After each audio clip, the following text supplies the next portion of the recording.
The third book of Moses, called Leviticus, chapter 1. And the Lord called unto Moses, and spake unto him out of the tabernacle of the congregation, saying, Speak unto the children of Israel, and say unto them, If any man of you bring an offering unto the Lord, ye shall bring your offering of the cattle, even of the herd and of the flock. If his offering be a burnt sacrifice of the herd, let him offer a male without blemish. He shall offer it of his own voluntary will at the door of the tabernacle of the congregation before the Lord. And he shall put his hand upon the head of the burnt offering, and it shall be accepted for him to make atonement for him. And he shall kill the bullock before the Lord, and the priests, Aaron's son, shall bring the blood, and sprinkle the blood round about upon the altar that is by the door of the tabernacle of the congregation. And he shall flay the burnt offering, and cut it into his pieces. And the sons of Aaron the priest shall put fire upon the altar, and lay the wood in order upon the fire. And the priest, Aaron's son, shall lay the parts, the head and the fat, in order upon the wood that is on the fire which is upon the altar. But his inwards and his legs shall he wash in water, and the priest shall burn all on the altar to be a burnt sacrifice, and offering made by fire of a sweet savour unto the Lord. And if his offering be of the flocks, namely of the sheep, or of the goats for a burnt sacrifice, he shall bring it a male without blemish, and he shall kill it on the side of the altar northward before the Lord. And the priest, Aaron's son, shall sprinkle his blood round about upon the altar. And he shall cut it into his pieces with his head and his fat, and the priest shall lay them in order on the wood that is on the fire which is upon the altar. But he shall wash the inwards and the legs with water, and the priest shall bring it all, and burn it upon the altar. It is a burnt sacrifice, and offering made by fire of a sweet savour unto the Lord. And if the burnt sacrifice for his offering to the Lord be of fowls, then he shall bring his offering of turtle-doves or of young pigeons. And the priest shall bring it unto the altar, and wring off his head, and burn it on the altar. And the blood thereof shall be wrung out at the side of the altar, and he shall pluck away his crop with his feathers, and cast it beside the altar on the east part, by the place of the ashes. And he shall cleave it with the wings thereof, but shall not divide it asunder. And the priest shall burn it upon the altar, upon the wood that is upon the fire. It is a burnt sacrifice, and offering made by fire of a sweet savour unto the Lord. And when any will offer a meat offering unto the Lord, his offering shall be of fine flour, and he shall pour oil upon it, and put frankincense thereon.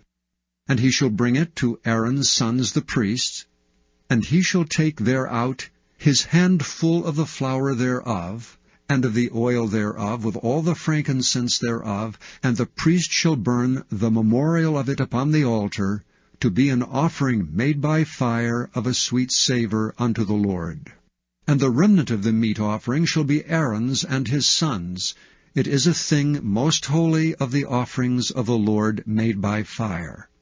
And if thou bring an oblation of a meat offering, bacon in the oven, it shall be unleavened cakes of fine flour mingled with oil, or unleavened wafers anointed with oil.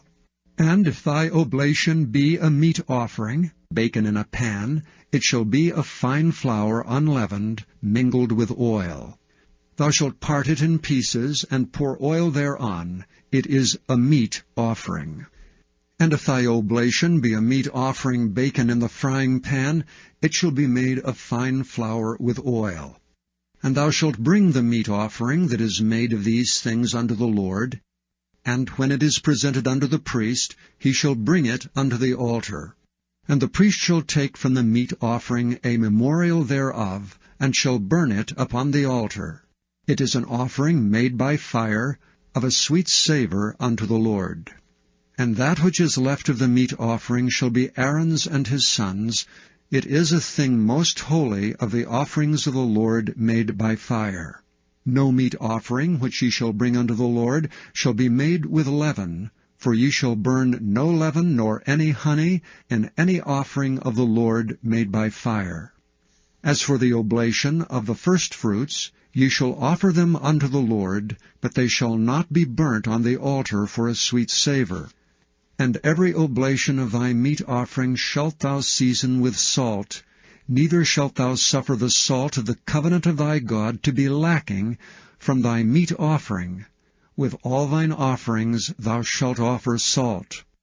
And if thou offer a meat offering of thy firstfruits unto the Lord, thou shalt offer for the meat offering of thy firstfruits green ears of corn, dried by the fire, even corn beaten out of full ears. And thou shalt put oil upon it, and lay frankincense thereon. It is a meat offering.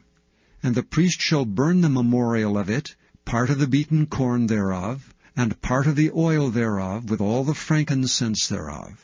It is an offering made by fire unto the Lord. And if his oblation be a sacrifice of peace offering, if he offer it of the herd, whether it be a male or female, he shall offer it without blemish before the Lord. And he shall lay his hand upon the head of his offering, and kill it at the door of the tabernacle of the congregation.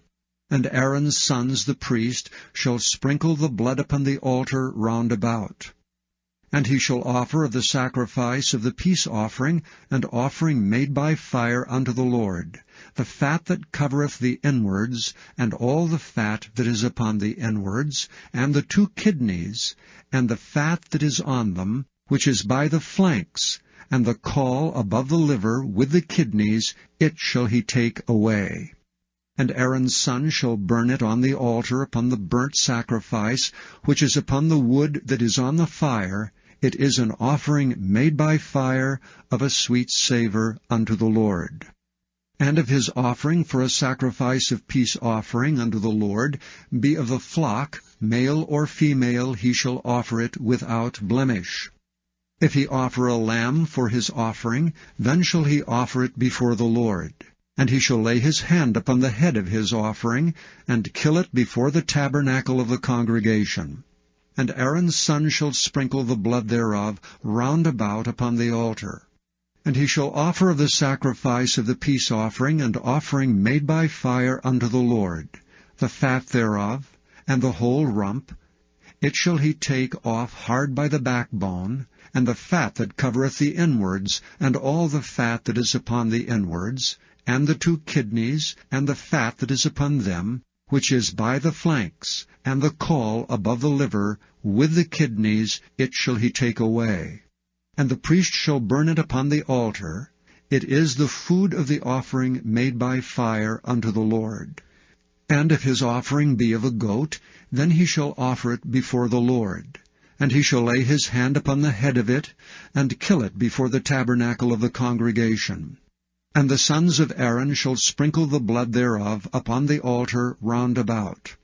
And he shall offer thereof his offering, even an offering made by fire unto the Lord, the fat that covereth the inwards, and all the fat that is upon the inwards, and the 2 kidneys, and the fat that is upon them, which is by the flanks, and the caul above the liver, with the kidneys, it shall he take away. And the priest shall burn them upon the altar. It is the food of the offering made by fire for a sweet savour. All the fat is the Lord's. It shall be a perpetual statute for your generations throughout all your dwellings, that ye eat neither fat nor blood. And the Lord spake unto Moses, saying, Speak unto the children of Israel, saying, If a soul shall sin through ignorance against any of the commandments of the Lord concerning things which ought not to be done, and shall do against any of them, if the priest that is anointed do sin according to the sin of the people, then let him bring for his sin which he hath sinned a young bullock without blemish unto the Lord for a sin offering. And he shall bring the bullock unto the door of the tabernacle of the congregation before the Lord, and shall lay his hand upon the bullock's head, and kill the bullock before the Lord. And the priest that is anointed shall take of the bullock's blood, and bring it to the tabernacle of the congregation. And the priest shall dip his finger in the blood, and sprinkle of the blood 7 times before the Lord, before the veil of the sanctuary. And the priest shall put some of the blood upon the horns of the altar of sweet incense before the Lord, which is in the tabernacle of the congregation, and shall pour all the blood of the bullock at the bottom of the altar of the burnt offering, which is at the door of the tabernacle of the congregation. And he shall take off from it all the fat of the bullock for the sin offering, the fat that covereth the inwards, and all the fat that is upon the inwards, and the 2 kidneys, and the fat that is upon them, which is by the flanks, and the caul above the liver with the kidneys, it shall he take away, as it was taken off from the bullock of the sacrifice of peace offerings, and the priest shall burn them upon the altar of the burnt offering. And the skin of the bullock, and all his flesh with his head, and with his legs, and his inwards, and his dung, even the whole bullock shall he carry forth without the camp unto a clean place, where the ashes are poured out, and burn him on the wood with fire. Where the ashes are poured out shall he be burnt. And if the whole congregation of Israel sin through ignorance, and the thing be hid from the eyes of the assembly, and they have done somewhat against any of the commandments of the Lord concerning things which should not be done, and are guilty, when the sin which they have sinned against it is known, then the congregation shall offer a young bullock for the sin, and bring him before the tabernacle of the congregation. And the elders of the congregation shall lay their hands upon the head of the bullock before the Lord, and the bullock shall be killed before the Lord. And the priest that is anointed shall bring of the bullock's blood to the tabernacle of the congregation. And the priest shall dip his finger in some of the blood, and sprinkle it 7 times before the Lord, even before the veil. And he shall put some of the blood upon the horns of the altar which is before the Lord, that is in the tabernacle of the congregation, and shall pour out all the blood at the bottom of the altar of the burnt offering, which is at the door of the tabernacle of the congregation. And he shall take all his fat from him, and burn it upon the altar. And he shall do with the bullock as he did with the bullock for a sin offering, so shall he do with this, and the priest shall make an atonement for them, and it shall be forgiven them. And he shall carry forth the bullock without the camp, and burn him as he burned the first bullock. It is a sin offering for the congregation. When a ruler hath sinned, and done somewhat through ignorance against any of the commandments of the Lord his God concerning things which should not be done, and is guilty, or if his sin, wherein he hath sinned, come to his knowledge, he shall bring his offering, a kid of the goats, a male without blemish. And he shall lay his hand upon the head of the goat, and kill it in the place where they kill the burnt offering before the Lord. It is a sin offering.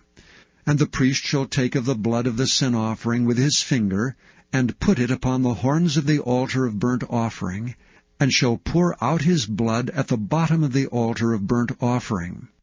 And he shall burn all his fat upon the altar, as the fat of the sacrifice of peace offerings. And the priest shall make an atonement for him, as concerning his sin, and it shall be forgiven him. And if any one of the common people sin through ignorance, while he doeth somewhat against any of the commandments of the Lord concerning things which ought not to be done, and be guilty, or if his sin which he hath sinned come to his knowledge, then he shall bring his offering, a kid of the goats, a female without blemish, for his sin which he hath sinned. And he shall lay his hand upon the head of the sin offering, and slay the sin offering in the place of the burnt offering. And the priest shall take of the blood thereof with his finger, and put it upon the horns of the altar of burnt offering, and shall pour out all the blood thereof at the bottom of the altar. And he shall take away all the fat thereof, as the fat is taken away from off the sacrifice of peace offerings, and the priest shall burn it upon the altar for a sweet savour unto the Lord. And the priest shall make an atonement for him, and it shall be forgiven him. And if he bring a lamb for a sin offering, he shall bring it a female without blemish. And he shall lay his hand upon the head of the sin offering, and slay it for a sin offering in the place where they kill the burnt offering. And the priest shall take of the blood of the sin offering with his finger, and put it upon the horns of the altar of burnt offering, and shall pour out all the blood thereof at the bottom of the altar. And he shall take away all the fat thereof, as the fat of the lamb is taken away from the sacrifice of the peace offerings, and the priest shall burn them upon the altar, according to the offerings made by fire unto the Lord. And the priest shall make an atonement for his sin that he hath committed, and it shall be forgiven him. And if a soul sin, and hear the voice of swearing, and is a witness, whether he have seen or known of it, if he do not utter it, then he shall bear his iniquity. Or if a soul touch any unclean thing, whether it be a carcass of an unclean beast, or a carcass of unclean cattle, or the carcass of unclean creeping things, and if it be hidden from him, he also shall be unclean and guilty. Or if he touch the uncleanness of man, whatsoever uncleanness it be, that a man shall be defiled withal, and it be hid from him, when he knoweth of it, then he shall be guilty. Or if a soul swear, pronouncing with his lips to do evil, or to do good, whatsoever it be that a man shall pronounce with an oath, and it be hid from him, when he knoweth of it, then he shall be guilty in one of these.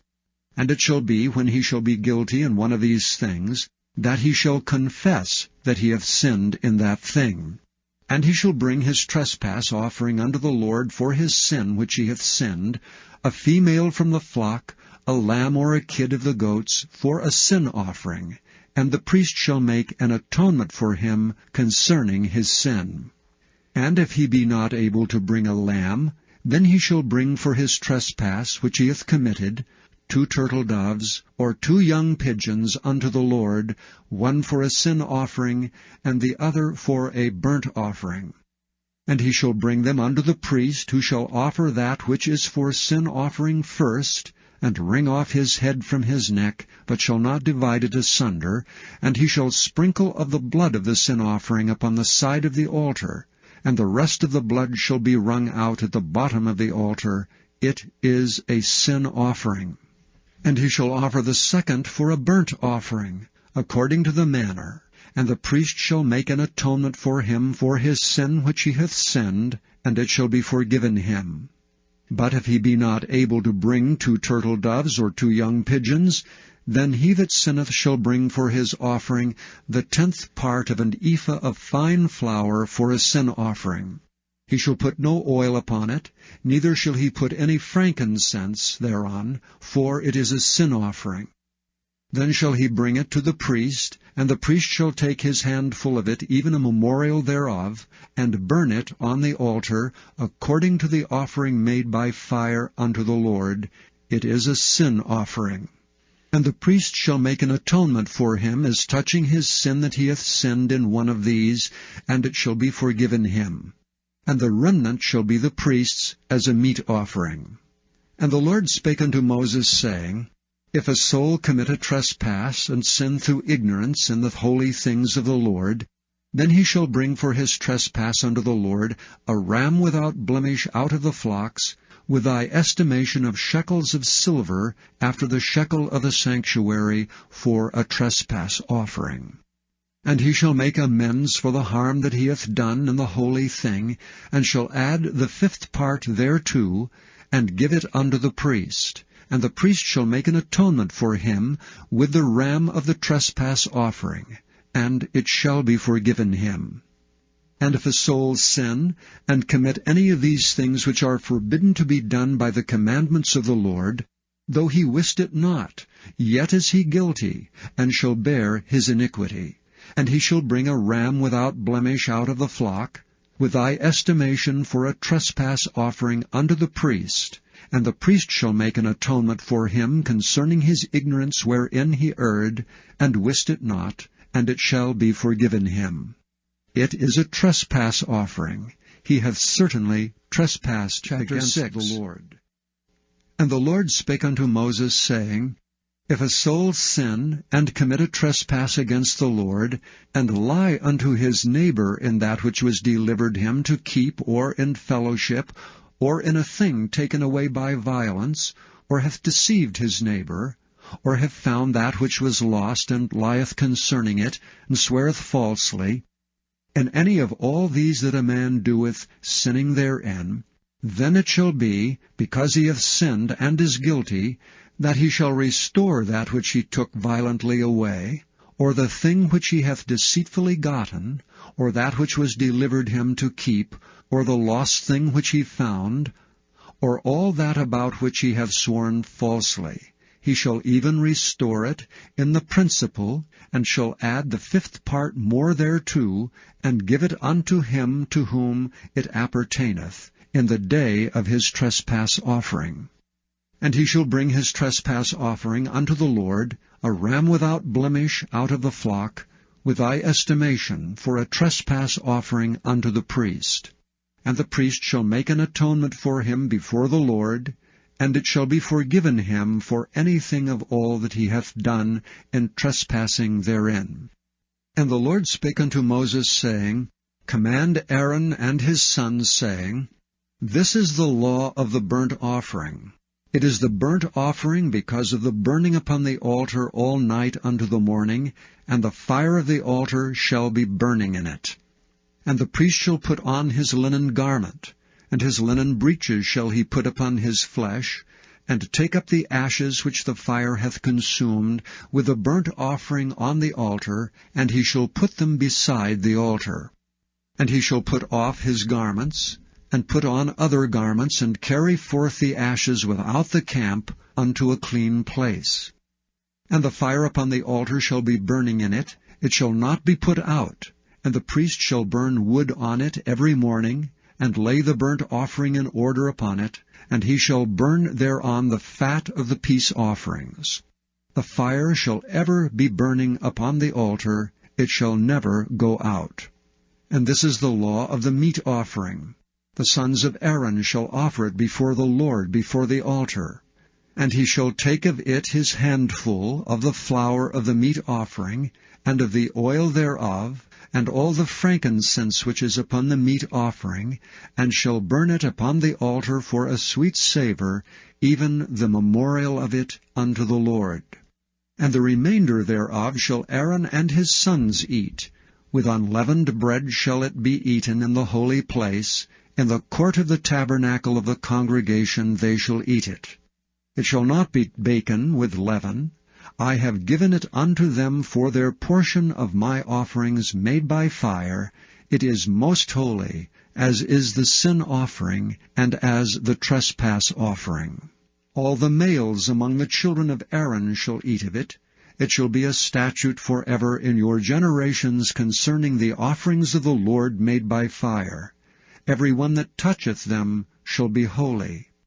And the Lord spake unto Moses, saying, This is the offering of Aaron and of his sons, which they shall offer unto the Lord in the day when he is anointed, the 10th part of an ephah fine flour for a meat offering perpetual, half of it in the morning, and half thereof at night. In a pan it shall be made with oil, and when it is baken, thou shalt bring it in, and the baken pieces of the meat offering shalt thou offer for a sweet savour unto the Lord. And the priest of his sons that is anointed in his stead shall offer it. It is a statute for ever unto the Lord. It shall be wholly burnt. For every meat offering for the priest shall be wholly burnt. It shall not be eaten. And the Lord spake unto Moses, saying, Speak unto Aaron and to his sons, saying, This is the law of the sin offering. In the place where the burnt offering is killed shall the sin offering be killed before the Lord. It is most holy. The priest that offereth it for sin shall eat it. In the holy place shall it be eaten, in the court of the tabernacle of the congregation. Whatsoever shall touch the flesh thereof shall be holy. And when there is sprinkled of the blood thereon upon any garment, thou shalt wash that whereon it was sprinkled in the holy place. But the earthen vessel wherein it is sodden shall be broken, And if it be sodden in a brazen pot, it shall be both scoured and rinsed in water. All the males among the priests shall eat thereof. It is most holy. And no sin offering, whereof any of the blood is brought into the tabernacle of the congregation to reconcile with all in the holy place, shall be eaten. It shall be burnt in the fire. Likewise, this is the law of the trespass offering. It is most holy. In the place where they kill the burnt offering shall they kill the trespass offering, and the blood thereof shall be sprinkled round about upon the altar. And he shall offer of it all the fat thereof, the rump and the fat that covereth the inwards, and the 2 kidneys, and the fat that is on them, which is by the flanks, and the caul that is above the liver with the kidneys, it shall he take away. And the priest shall burn them upon the altar for an offering made by fire unto the Lord. It is a trespass offering. Every male among the priests shall eat thereof. It shall be eaten in the holy place. It is most holy.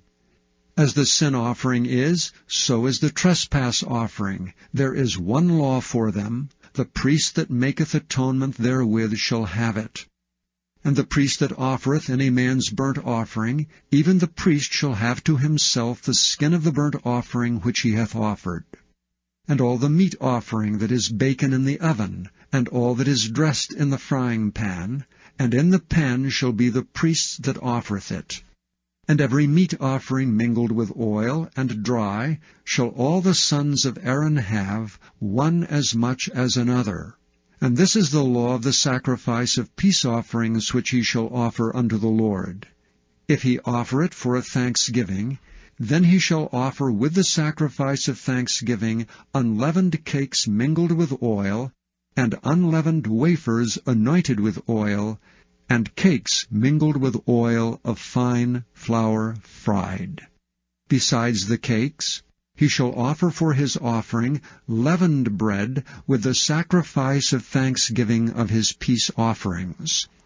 And of it he shall offer 1 out of a whole oblation for an heave offering unto the Lord, and it shall be the priest that sprinkleth the blood of the peace offerings. And the flesh of the sacrifice of his peace offerings for thanksgiving shall be eaten the same day that it is offered. He shall not leave any of it until the morning. But if the sacrifice of his offering be a vow, or a voluntary offering, it shall be eaten the same day that he offereth his sacrifice, and on the morrow also the remainder of it shall be eaten. But the remainder of the flesh of the sacrifice of the 3rd day shall be burnt with fire. And if any of the flesh of the sacrifice of his peace offerings be eaten at all on the 3rd day, it shall not be accepted, neither shall it be imputed unto him that offereth it. It shall be an abomination, and the soul that eateth of it shall bear his iniquity. And the flesh that toucheth any unclean thing shall not be eaten. It shall be burnt with fire. And as for the flesh, all that be clean shall eat thereof. But the soul that eateth of the flesh of the sacrifice of peace offerings, that pertain unto the Lord, having his uncleanness upon him, even that soul shall be cut off from his people. Moreover, the soul that shall touch any unclean thing, as the uncleanness of man, or any unclean beast, or any abominable unclean thing, and eat of the flesh of the sacrifice of peace offerings, which pertain unto the Lord, even that soul shall be cut off from his people. And the Lord spake unto Moses, saying, Speak unto the children of Israel, saying, Ye shall eat no manner of fat, of ox, or of sheep, or of goat, and the fat of the beast that dieth of itself, and the fat of that which is torn with beasts, may be used in any other use, but ye shall in no wise eat of it. For whosoever eateth the fat of the beasts, of which men offer an offering made by fire unto the Lord, even the soul that eateth it shall be cut off from his people. Moreover, ye shall eat no manner of blood, whether it be of fowl or of beast, in any of your dwellings. Whatsoever soul it be that eateth any manner of blood, even that soul shall be cut off from his people. And the Lord spake unto Moses, saying, Speak unto the children of Israel, saying, He that offereth the sacrifice of his peace offering unto the Lord shall bring his oblation unto the Lord of the sacrifice of his peace offerings. His own hand shall bring the offerings of the Lord made by fire, the fat with the breast. It shall he bring, that the breast may be waved for a wave offering before the Lord. And the priest shall burn the fat upon the altar, but the breast shall be Aaron's and his sons'. And the right shoulder shall ye give unto the priest for an heave offering of the sacrifices of your peace offerings. He among the sons of Aaron, that offereth the blood of the peace offerings and the fat, shall have the right shoulder for his part. For the wave breast and the heave shoulder have I taken of the children of Israel from off the sacrifices of their peace offerings, and have given them unto Aaron the priest and unto his sons by a statute forever from among the children of Israel. This is the portion of the anointing of Aaron and of the anointing of his sons out of the offerings of the Lord made by fire, and the day when he presented them to minister unto the Lord in the priest's office, which the Lord commanded to be given them of the children of Israel in the day that he anointed them by a statute forever throughout their generations. This is the law of the burnt offering, of the meat offering, and of the sin offering, and of the trespass offering, and of the consecrations, and of the sacrifice of the peace offerings, which the Lord commanded Moses in Mount Sinai in the day that he commanded the children of Israel to offer their oblations unto the Lord in the wilderness Chapter of 8. Sinai. And the Lord spake unto Moses, saying, Take Aaron and his sons with him, and the garments and the anointing oil, and a bullock for the sin offering, and 2 rams, and a basket of unleavened bread. And gather thou all the congregation together unto the door of the tabernacle of the congregation. And Moses did as the Lord commanded him. And the assembly was gathered together unto the door of the tabernacle of the congregation.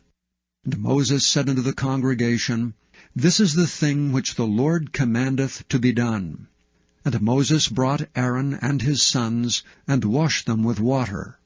And he put upon him the coat, and girded him with the girdle, and clothed him with the robe, and put the ephod upon him. And he girded him with the curious girdle of the ephod, and bound it unto him therewith. And he put the breastplate upon him. Also he put in the breastplate the Urim and the Thummim. And he put the mitre upon his head. Also upon the mitre, even upon the forefront, did he put the golden plate, the holy crown, as the Lord commanded Moses. And Moses took the anointing oil, and anointed the tabernacle, and all that was therein, and sanctified them. And he sprinkled thereof upon the altar 7 times, and anointed the altar and all his vessels, both the laver and his foot, to sanctify them. And he poured of the anointing oil upon Aaron's head, and anointed him to sanctify him. And Moses brought Aaron's sons, and put coats upon them, and girded them with girdles, and put bonnets upon them, as the Lord commanded Moses. And he brought the bullock for the sin offering, and Aaron and his sons laid their hands upon the head of the bullock for the sin offering. And he slew it, and Moses took the blood, and put it upon the horns of the altar round about with his finger, and purified the altar, and poured the blood at the bottom of the altar, and sanctified it to make reconciliation upon it. And he took all the fat that was upon the inwards, and the caul above the liver, and the 2 kidneys in their fat, and Moses burned it upon the altar. But the bullock and his hide, his flesh, and his dung he burnt with fire without the camp, as the Lord commanded Moses. And he brought the ram for the burnt offering, and Aaron and his sons laid their hands upon the head of the ram. And he killed it, and Moses sprinkled the blood upon the altar round about. And he cut the ram into pieces, and Moses burnt the head and the pieces, and the fat. And he washed the inwards and the legs in water. And Moses burnt the whole ram upon the altar. It was a burnt sacrifice for a sweet savour, and an offering made by fire unto the Lord, as the Lord commanded Moses. And he brought the other ram, the ram of consecration. And Aaron and his sons laid their hands upon the head of the ram. And he slew it. And Moses took of the blood of it, and put it upon the tip of Aaron's right ear, and upon the thumb of his right hand, and upon the great toe of his right foot. And he brought Aaron's sons, and Moses put of the blood upon the tip of their right ear, and upon the thumbs of their right hands, and upon the great toes of their right feet. And Moses sprinkled the blood upon the altar round about. And he took the fat, and the rump, and all the fat that was upon the inwards, and the caul above the liver, and the 2 kidneys and their fat, and the right shoulder. And out of the basket of unleavened bread that was before the Lord, he took 1 unleavened cake, and a cake of oiled bread, and 1 wafer, and put them on the fat, and upon the right shoulder. And he put all upon Aaron's hands, and upon his sons' hands, and waved them for a wave offering before the Lord. And Moses took them from off their hands, and burnt them on the altar upon the burnt offering. They were consecrations for a sweet savour. It is an offering made by fire unto the Lord. And Moses took the breast, and waved it for a wave offering before the Lord. For of the ram of consecration it was Moses' part, as the Lord commanded Moses. And Moses took of the anointing oil, and of the blood which was upon the altar, and sprinkled it upon Aaron, and upon his garments, and upon his sons, and upon his sons' garments with him, and sanctified Aaron, and his garments, and his sons garments with him. And Moses said unto Aaron and to his sons, Boil the flesh at the door of the tabernacle of the congregation, and there eat it with the bread that is in the basket of consecration, as I commanded, saying, Aaron and his sons shall eat it. And that which remaineth of the flesh and of the bread shall ye burn with fire. And ye shall not go out of the door of the tabernacle of the congregation in 7 days, until the days of your consecration be at an end. For 7 days shall he consecrate you.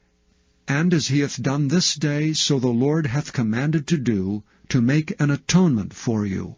Therefore shall ye abide at the door of the tabernacle of the congregation, day and night 7 days, and keep the charge of the Lord, that ye die not, for so I am commanded. So Aaron and his sons did all things which the Lord commanded by the hand of Moses. And it came to pass on the 8th day that Moses called Aaron and his sons and the elders of Israel, and he said unto Aaron, Take thee a young calf for a sin offering, and a ram for a burnt offering without blemish, and offer them before the Lord. And unto the children of Israel thou shalt speak, saying, Take ye a kid of the goats for a sin offering, and a calf and a lamb, both of the first year without blemish, for a burnt offering.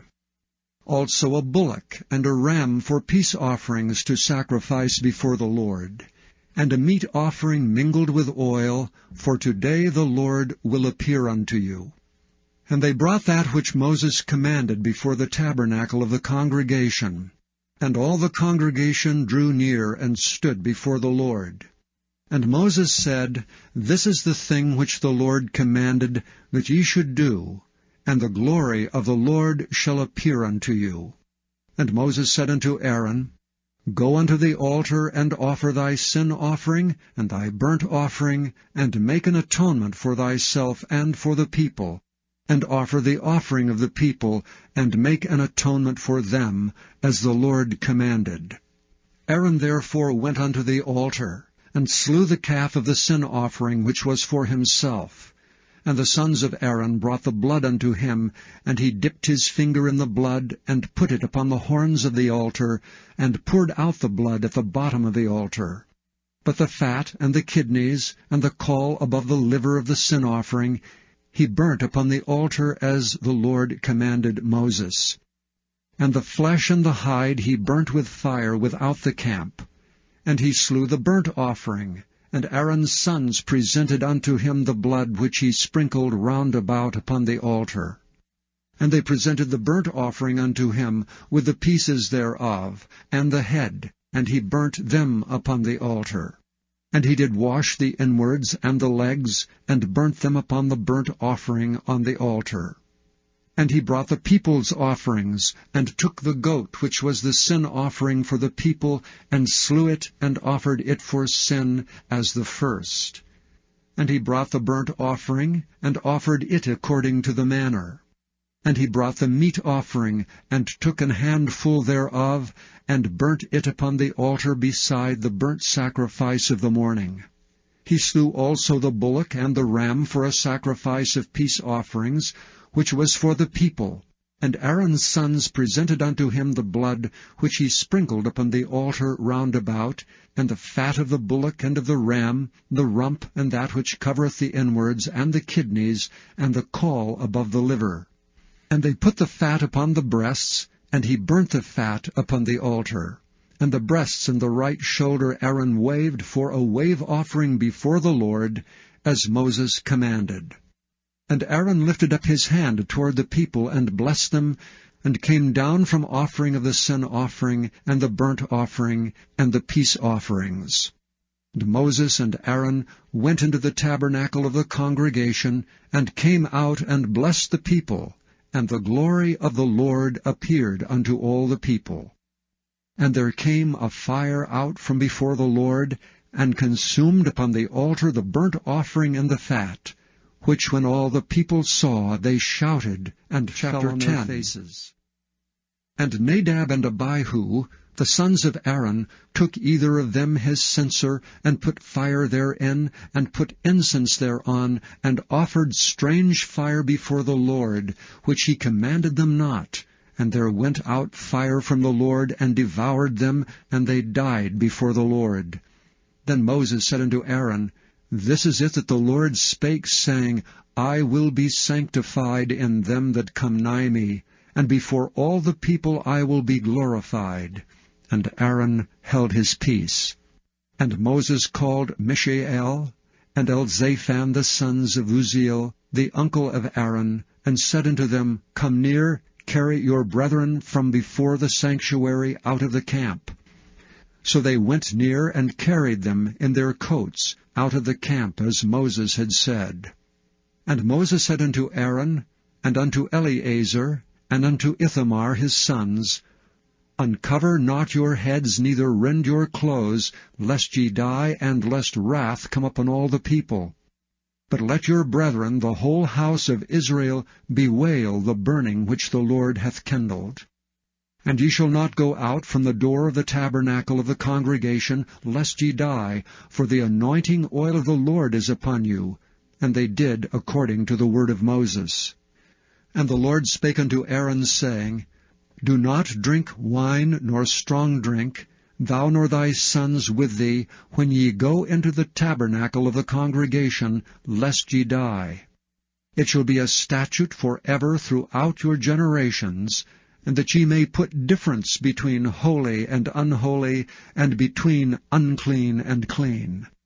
And that ye may teach the children of Israel all the statutes which the Lord hath spoken unto them by the hand of Moses.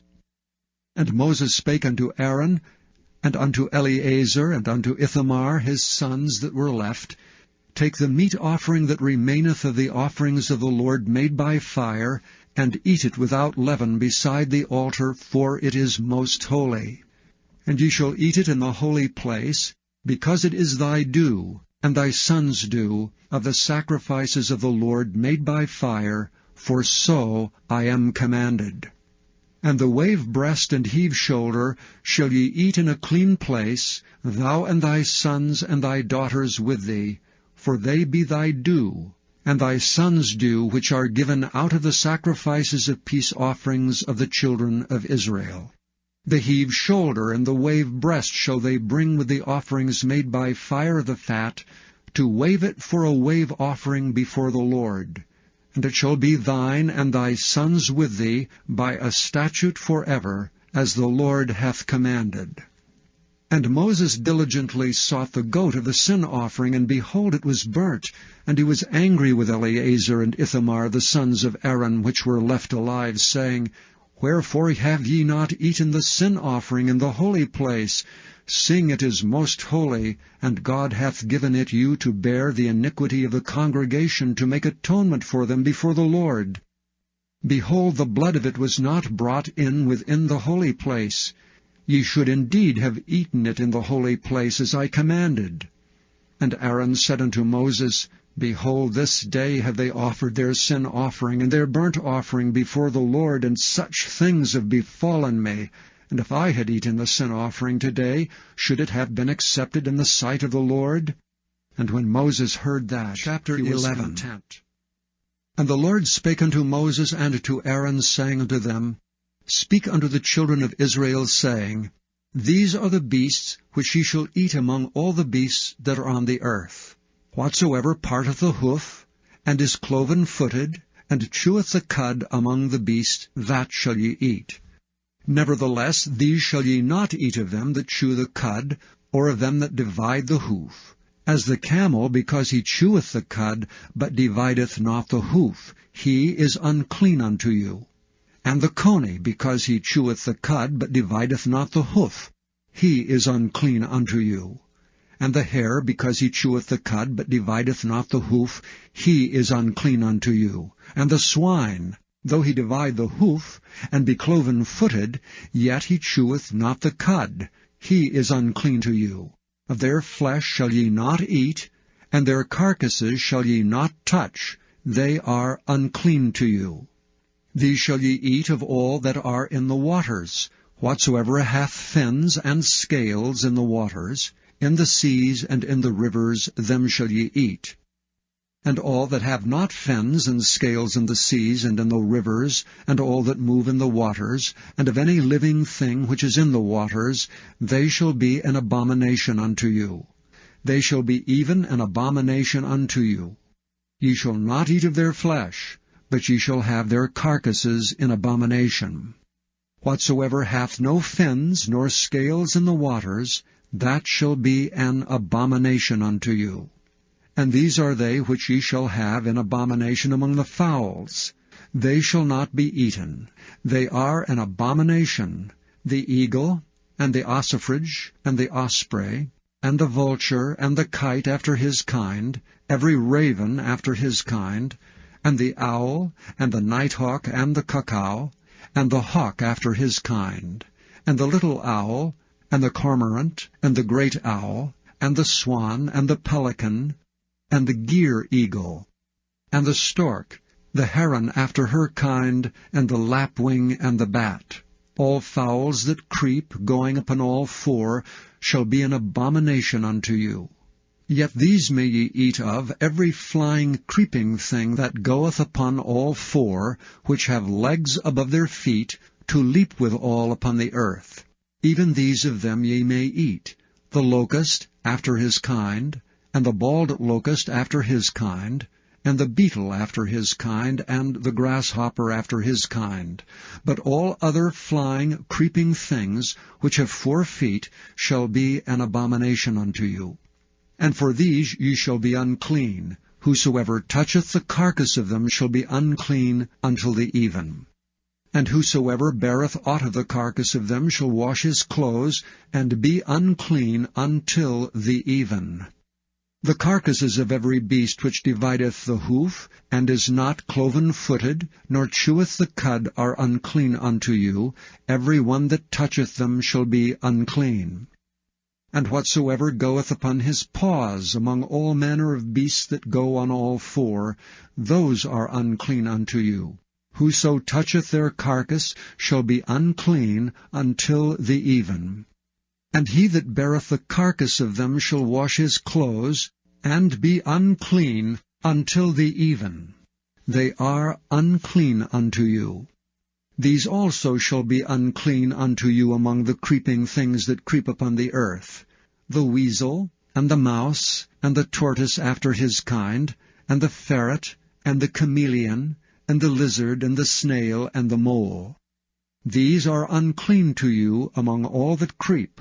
Whosoever doth touch them, when they be dead, shall be unclean until the even. And upon whatsoever any of them, when they are dead, doth fall, it shall be unclean, whether it be any vessel of wood, or raiment, or skin, or sack, whatsoever vessel it be, wherein any work is done, it must be put into water, and it shall be unclean until the even, so it shall be cleansed. And every earthen vessel, whereinto any of them falleth, whatsoever is in it shall be unclean, and ye shall break it. Of all meat which may be eaten, that on which such water cometh shall be unclean, and all drink that may be drunk in every such vessel shall be unclean. And everything whereupon any part of their carcass falleth shall be unclean, whether it be oven or ranges for pots, they shall be broken down, for they are unclean, and shall be unclean unto you. Nevertheless, a fountain or pit, wherein there is plenty of water, shall be clean, but that which toucheth their carcass shall be unclean. And if any part of their carcass fall upon any sowing seed which is to be sown, it shall be clean.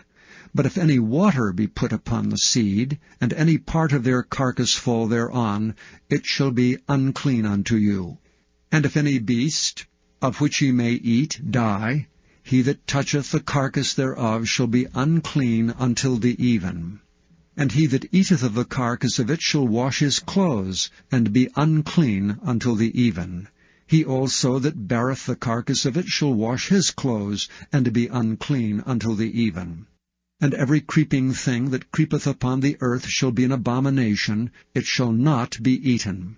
Whatsoever goeth upon the belly, whatsoever goeth upon all four, or whatsoever hath more feet among all creeping things that creep upon the earth, them ye shall not eat, for they are an abomination.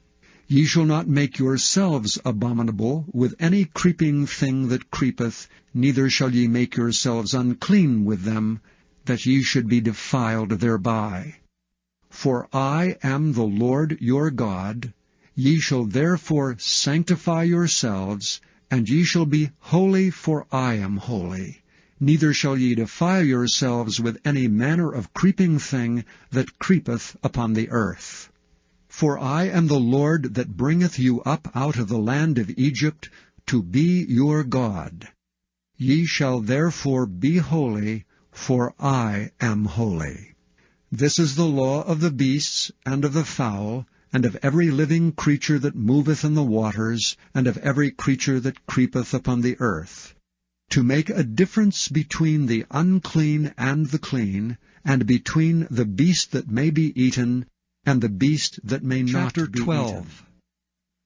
And the Lord spake unto Moses, saying, Speak unto the children of Israel, saying, If a woman have conceived seed, and born a man-child, then she shall be unclean 7 days. According to the days of the separation of her infirmity shall she be unclean. And in the 8th day the flesh of his foreskin shall be circumcised. And she shall then continue in the blood of her purifying 33 days. She shall touch no hallowed thing, nor come into the sanctuary, until the days of her purifying be fulfilled. But if she bear a maid-child, then she shall be unclean 2 weeks, as in her separation. And she shall continue in the blood of her purifying 66 days. And when the days of her purifying are fulfilled, for a son or for a daughter, she shall bring a lamb of the 1st year for a burnt offering, and a young pigeon or a turtle-dove for a sin offering, unto the door of the tabernacle of the congregation, unto the priest, who shall offer it before the Lord, and make an atonement for her. And she shall be cleansed from the issue of her blood.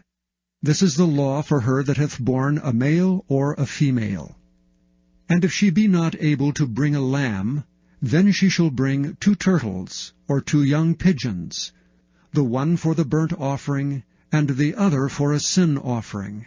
And the priest shall make an atonement for her, and she shall be clean. And the Lord spake unto Moses and Aaron, saying, When a man shall have in the skin of his flesh a rising, a scab, or a bright spot, and it be in the skin of his flesh like the plague of leprosy, then he shall be brought unto Aaron the priest, or unto one of his sons the priests, and the priest shall look on the plague in the skin of the flesh. And when the hair in the plague is turned white, and the plague in sight be deeper than the skin of his flesh, it is a plague of leprosy, and the priest shall look on him and pronounce him unclean. If the bright spot be white in the skin of his flesh, and in sight be not deeper than the skin, and the hair thereof be not turned white, then the priest shall shut up him that hath the plague 7 days. And the priest shall look on him the 7th day, and behold, if the plague in his sight be at a stay, and the plague spread not in the skin, then the priest shall shut him up 7 days more. And the priest shall look on him again the 7th day, and behold, if the plague be somewhat dark, and the plague spread not in the skin, the priest shall pronounce him clean. It is but a scab, and he shall wash his clothes, and be clean.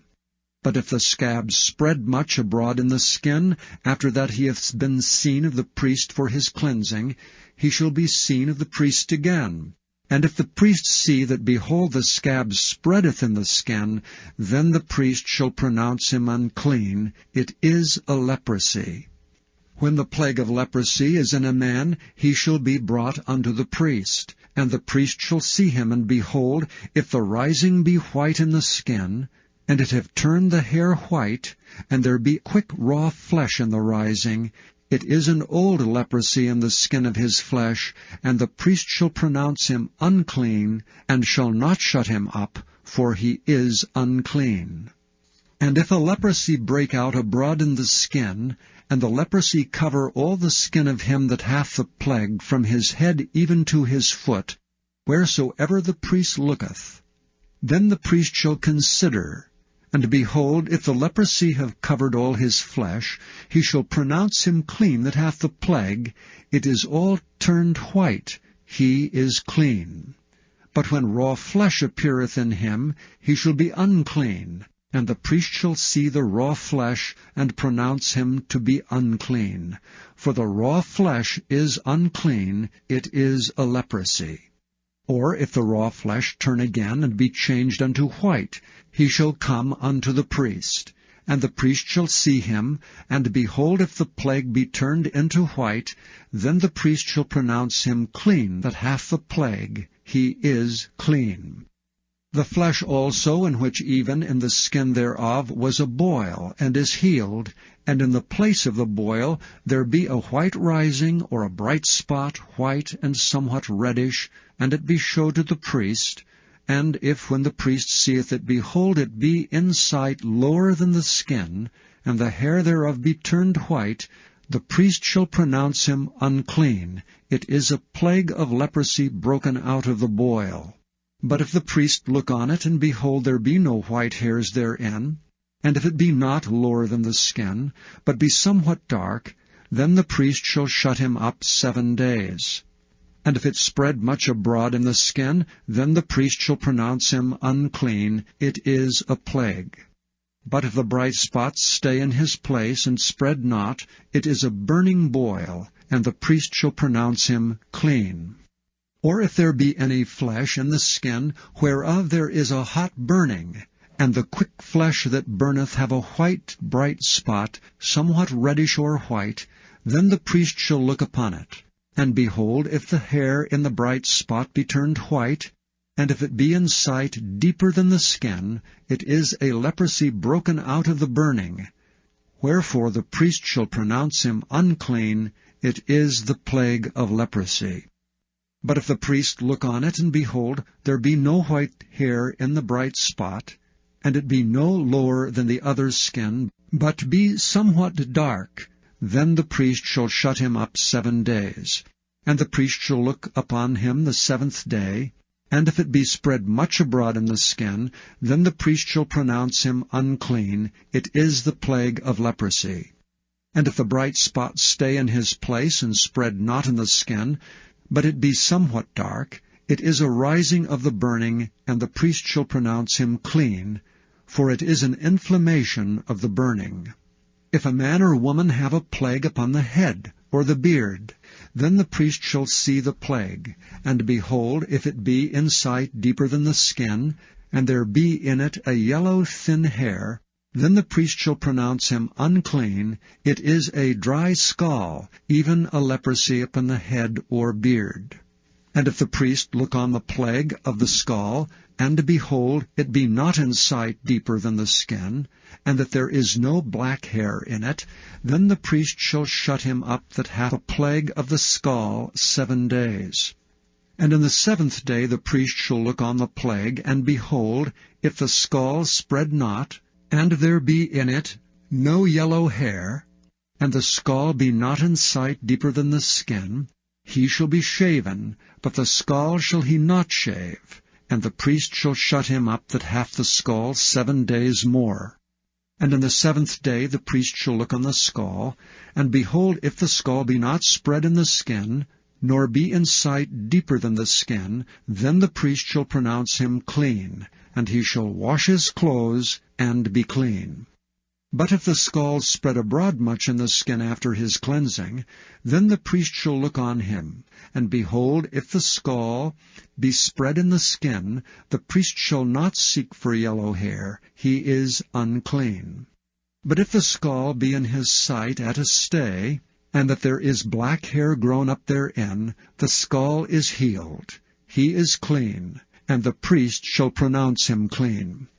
If a man also or a woman have in the skin of their flesh bright spots, even white bright spots, then the priest shall look. And behold, if the bright spots in the skin of their flesh be darkish white, it is a freckled spot that groweth in the skin, he is clean. And the man whose hair is fallen off his head, he is bald, yet he is clean.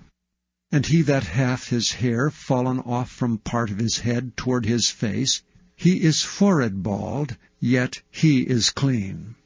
And if there be in the bald head, or bald forehead, a white reddish sore, it is a leprosy sprung up in his bald head or his bald forehead. Then the priest shall look upon it, and behold, if the rising of the sore be white reddish in his bald head, or in his bald forehead, as the leprosy appeareth in the skin of the flesh, he is a leprous man, he is unclean. The priest shall pronounce him utterly unclean, his plague is in his head.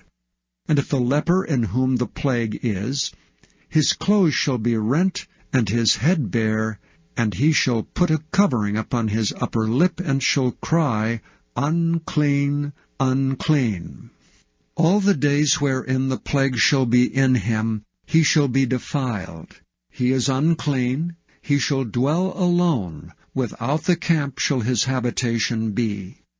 The garment also that the plague of leprosy is in, whether it be a woolen garment or a linen garment, whether it be in the warp or woof, of linen or of woolen, whether in a skin or in anything made of skin, and if the plague be greenish or reddish in the garment, or in the skin, either in the warp or in the woof, or in anything of skin, it is a plague of leprosy, and shall be showed unto the priest. And the priest shall look upon the plague, and shut up it that hath the plague 7 days. And he shall look on the plague on the 7th day. If the plague be spread in the garment, either in the warp or in the woof, or in a skin, or in any work that is made of skin, the plague is in a fretting leprosy, it is unclean. He shall therefore burn that garment, whether warp or woof, in woolen or in linen, or anything of skin wherein the plague is. For it is a fretting leprosy, it shall be burnt in the fire. And if the priest shall look and behold the plague be not spread in the garment, either in the warp or in the woof, or in anything of skin, then the priest shall command that they wash the thing wherein the plague is, and he shall shut it up 7 days more. And the priest shall look on the plague, after that it is washed, and behold, if the plague have not changed his color, and the plague be not spread, it is unclean. thou shalt burn it in the fire. It is fret inward, whether it be bare within or without. And if the priest look, and behold, the plague be somewhat dark after the washing of it, then he shall rend it out of the garment, or out of the skin, or out of the warp, or out of the woof. And if it appears still in the garment, either in the warp, or in the woof, or in anything of skin, it is a spreading plague. Thou shalt burn that wherein the plague is with fire. And the garment, either warp or woof, or whatsoever thing of skin it be, which thou shalt wash, if the plague be departed from them, then it shall be washed the second time, and shall be clean. This is the law of the plague of leprosy in a garment of woolen or linen, either in the warp or woof, or anything of skins, to pronounce it clean, or to pronounce it unclean. And the Lord spake unto Moses, saying, This shall be the law of the leper in the day of his cleansing. He shall be brought unto the priest. And the priest shall go forth out of the camp, and the priest shall look, and behold, if the plague of leprosy be healed in the leper, then shall the priest command to take for him that is to be cleansed 2 birds alive and clean, and cedar wood, and scarlet, and hyssop. And the priest shall command that one of the birds be killed in an earthen vessel over running water. As for the living bird, he shall take it, and the cedar wood, and the scarlet, and the hyssop, and shall dip them and the living bird in the blood of the bird that was killed over the running water. And he shall sprinkle upon him that is to be cleansed from the leprosy 7 times, and shall pronounce him clean, and shall let the living bird loose into the open field. And he that is to be cleansed shall wash his clothes, and shave off all his hair, and wash himself in water, that he may be clean. And after that he shall come into the camp, and shall tarry abroad out of his tent 7 days. But it shall be on the 7th day that he shall shave all his hair off his head, and his beard, and his eyebrows, even all his hair he shall shave off. And he shall wash his clothes, also he shall wash his flesh in water, and he shall be clean. And on the 8th day he shall take 2 he-lambs without blemish, and 1 ewe-lamb of the first year without blemish, and 3/10 deals of fine flour for a meat offering mingled with oil, and 1 log of oil. And the priest that maketh him clean shall present the man that is to be made clean, and those things before the Lord at the door of the tabernacle of the congregation. And the priest shall take 1 he-lamb, and offer him for a trespass offering, and the log of oil, and wave them for a wave offering before the Lord. And he shall slay the lamb in the place where he shall kill the sin offering and the burnt offering in the holy place. For as the sin offering is the priest's, so is the trespass offering. It is most holy. And the priest shall take some of the blood of the trespass offering, and the priest shall put it upon the tip of the right ear of him that is to be cleansed, and upon the thumb of his right hand, and upon the great toe of his right foot. And the priest shall take some of the log of oil, and pour it into the palm of his own left hand. And the priest shall dip his right finger in the oil that is in his left hand, and shall sprinkle of the oil with his finger 7 times before the Lord. And of the rest of the oil that is in his hand shall the priest put upon the tip of the right ear of him that is to be cleansed, and upon the thumb of his right hand, and upon the great toe of his right foot, upon the blood of the trespass offering. And the remnant of the oil that is in the priest's hand he shall pour upon the head of him that is to be cleansed, and the priest shall make an atonement for him before the Lord. And the priest shall offer the sin offering, and make an atonement for him that is to be cleansed from his uncleanness, and afterward he shall kill the burnt offering. And the priest shall offer the burnt offering and the meat offering upon the altar, and the priest shall make an atonement for him, and he shall be clean. And if he be poor, and cannot get so much, then he shall take 1 lamb for a trespass offering to be waved, to make an atonement for him, and 1/10 deal of fine flour mingled with oil for a meat offering, and a log of oil, and 2 turtle doves or 2 young pigeons, such as he is able to get, and the one shall be a sin offering, and the other a burnt offering. And he shall bring them on the 8th day for his cleansing unto the priest, unto the door of the tabernacle of the congregation before the Lord. And the priest shall take the lamb of the trespass offering and the log of oil, and the priest shall wave them for a wave offering before the Lord. And he shall kill the lamb of the trespass offering, and the priest shall take some of the blood of the trespass offering, and put it upon the tip of the right ear of him that is to be cleansed, and upon the thumb of his right hand, and upon the great toe of his right foot. And the priest shall pour of the oil into the palm of his own left hand, and the priest shall sprinkle with his right finger some of the oil that is in his left hand 7 times before the Lord. And the priest shall put of the oil that is in his hand upon the tip of the right ear of him that is to be cleansed, and upon the thumb of his right hand, and upon the great toe of his right foot, upon the place of the blood of the trespass offering. And the rest of the oil that is in the priest's hand he shall put upon the head of him that is to be cleansed, to make an atonement for him before the Lord. And he shall offer the one of the turtle doves, or of the young pigeons, such as he can get, even such as he is able to get, the one for a sin offering, and the other for a burnt offering, with the meat offering. And the priest shall make an atonement for him that is to be cleansed before the Lord. This is the law of him in whom is the plague of leprosy, whose hand is not able to get that which pertaineth to his cleansing. And the Lord spake unto Moses and unto Aaron, saying, When ye come into the land of Canaan, which I give to you for a possession, and I put the plague of leprosy in a house of the land of your possession, and he that owneth the house shall come and tell the priest, saying, It seemeth to me there is as it were a plague in the house, then the priest shall command that they empty the house before the priest go into it to see the plague, that all that is in the house be not made unclean, and afterward the priest shall go in to see the house.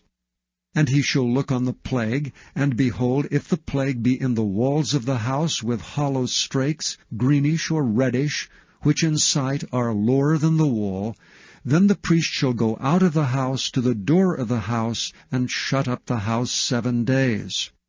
And the priest shall come again the 7th day, and shall look, and behold, if the plague be spread in the walls of the house, then the priest shall command that they take away the stones in which the plague is, and they shall cast them into an unclean place without the city. And he shall cause the house to be scraped within round about, and they shall pour out the dust that they scrape off without the city into an unclean place. And they shall take other stones, and put them in the place of those stones. And he shall take other mortar, and shall plaster the house. And if the plague come again, and break out in the house, after that he hath taken away the stones, and after he hath scraped the house, and after it is plastered, then the priest shall come and look, and behold, if the plague be spread in the house, it is a fretting leprosy in the house, it is unclean. And he shall break down the house, the stones of it, and the timber thereof, and all the mortar of the house. And he shall carry them forth out of the city into an unclean place. Moreover, he that goeth into the house, all the while that is shut up, shall be unclean until the even. And he that lieth in the house shall wash his clothes, and he that eateth in the house shall wash his clothes. And if the priest shall come in and look upon it, and behold, the plague hath not spread in the house, after the house was plastered, then the priest shall pronounce the house clean, because the plague is healed. And he shall take to cleanse the house 2 birds, and cedar wood, and scarlet, and hyssop, and he shall kill the one of the birds in an earthen vessel over running water. And he shall take the cedar wood, and the hyssop, and the scarlet, and the living bird, and dip them in the blood of the slain bird, and in the running water, and sprinkle the house 7 times.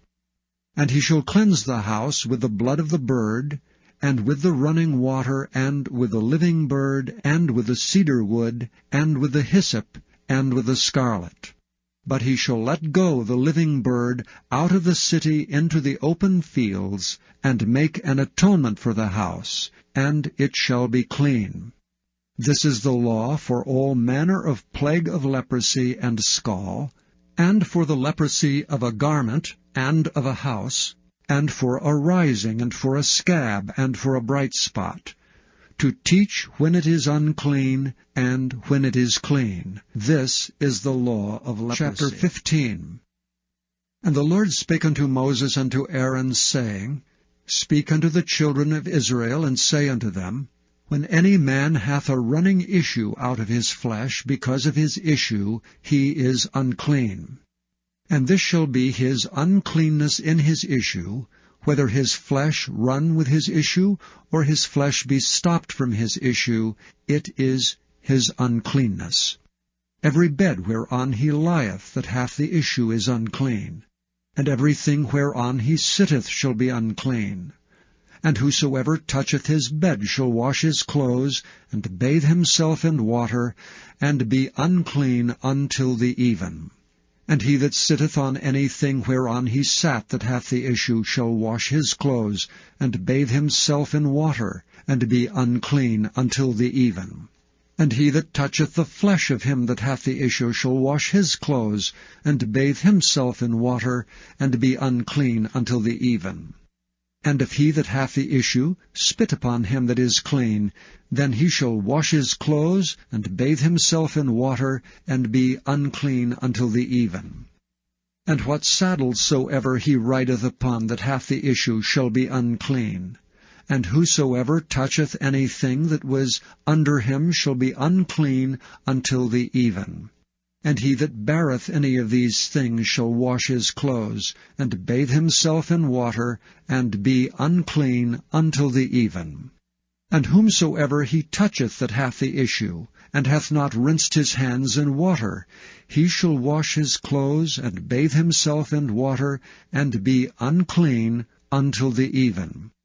And the vessel of earth that he touched, which hath the issue, shall be broken, and every vessel of wood shall be rinsed in water.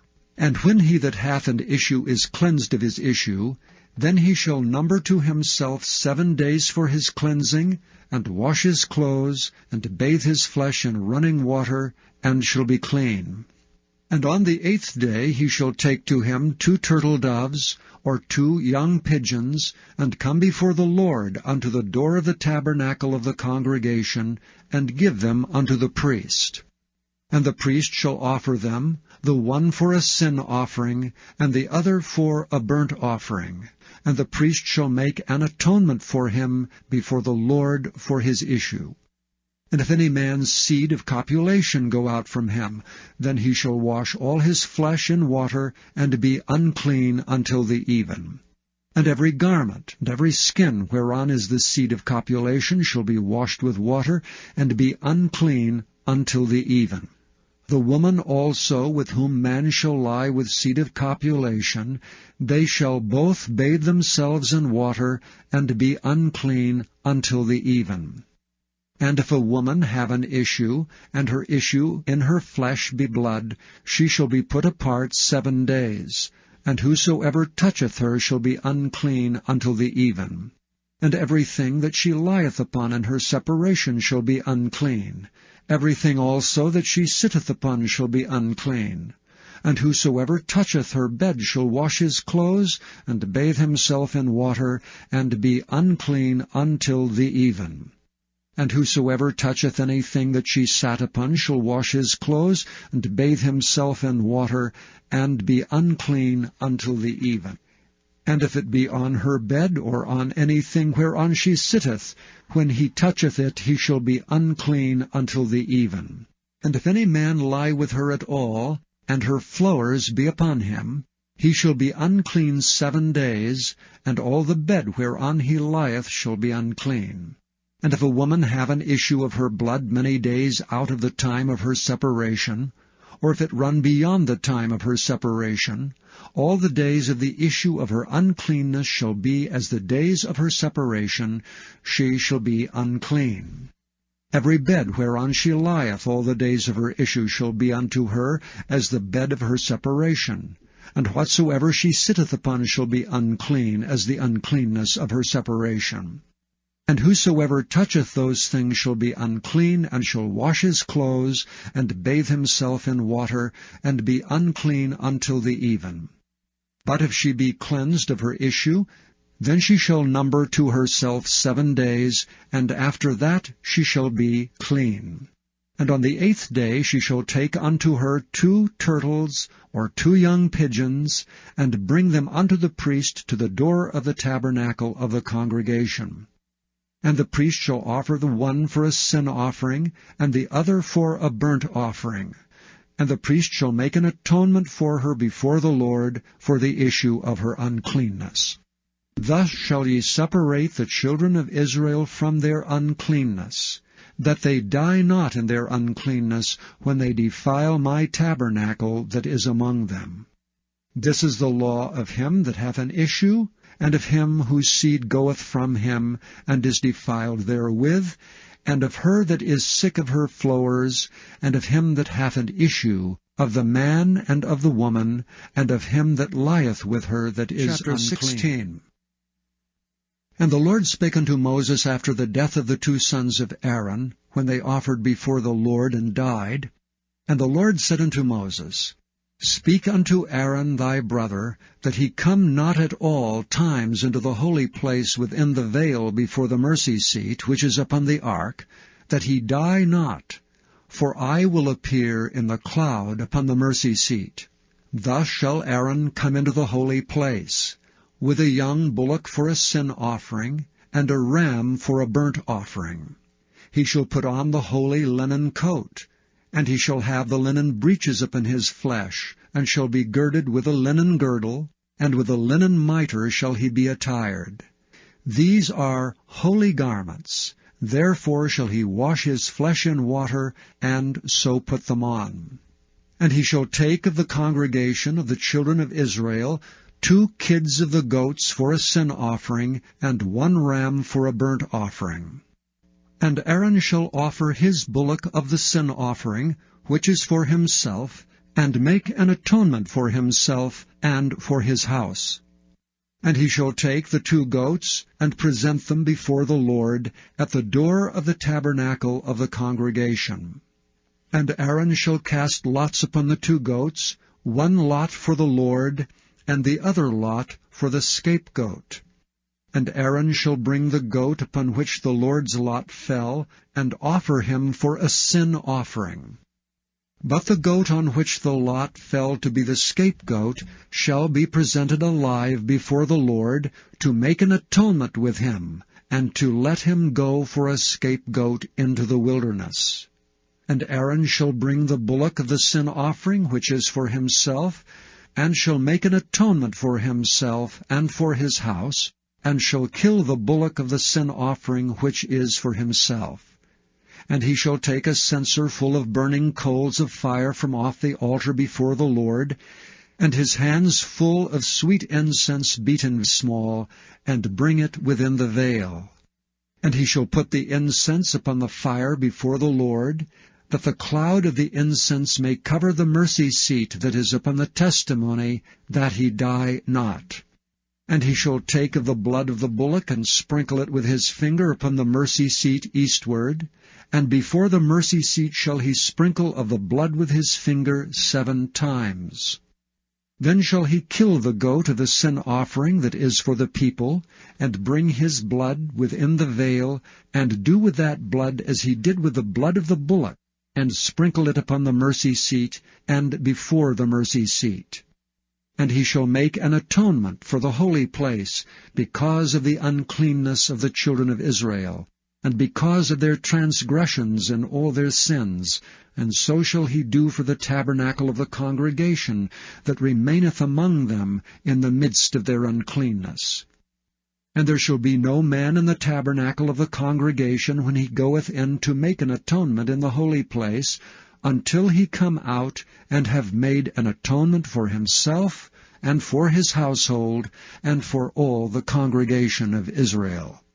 And he shall go out unto the altar that is before the Lord, and make an atonement for it, and shall take of the blood of the bullock, and of the blood of the goat, and put it upon the horns of the altar round about.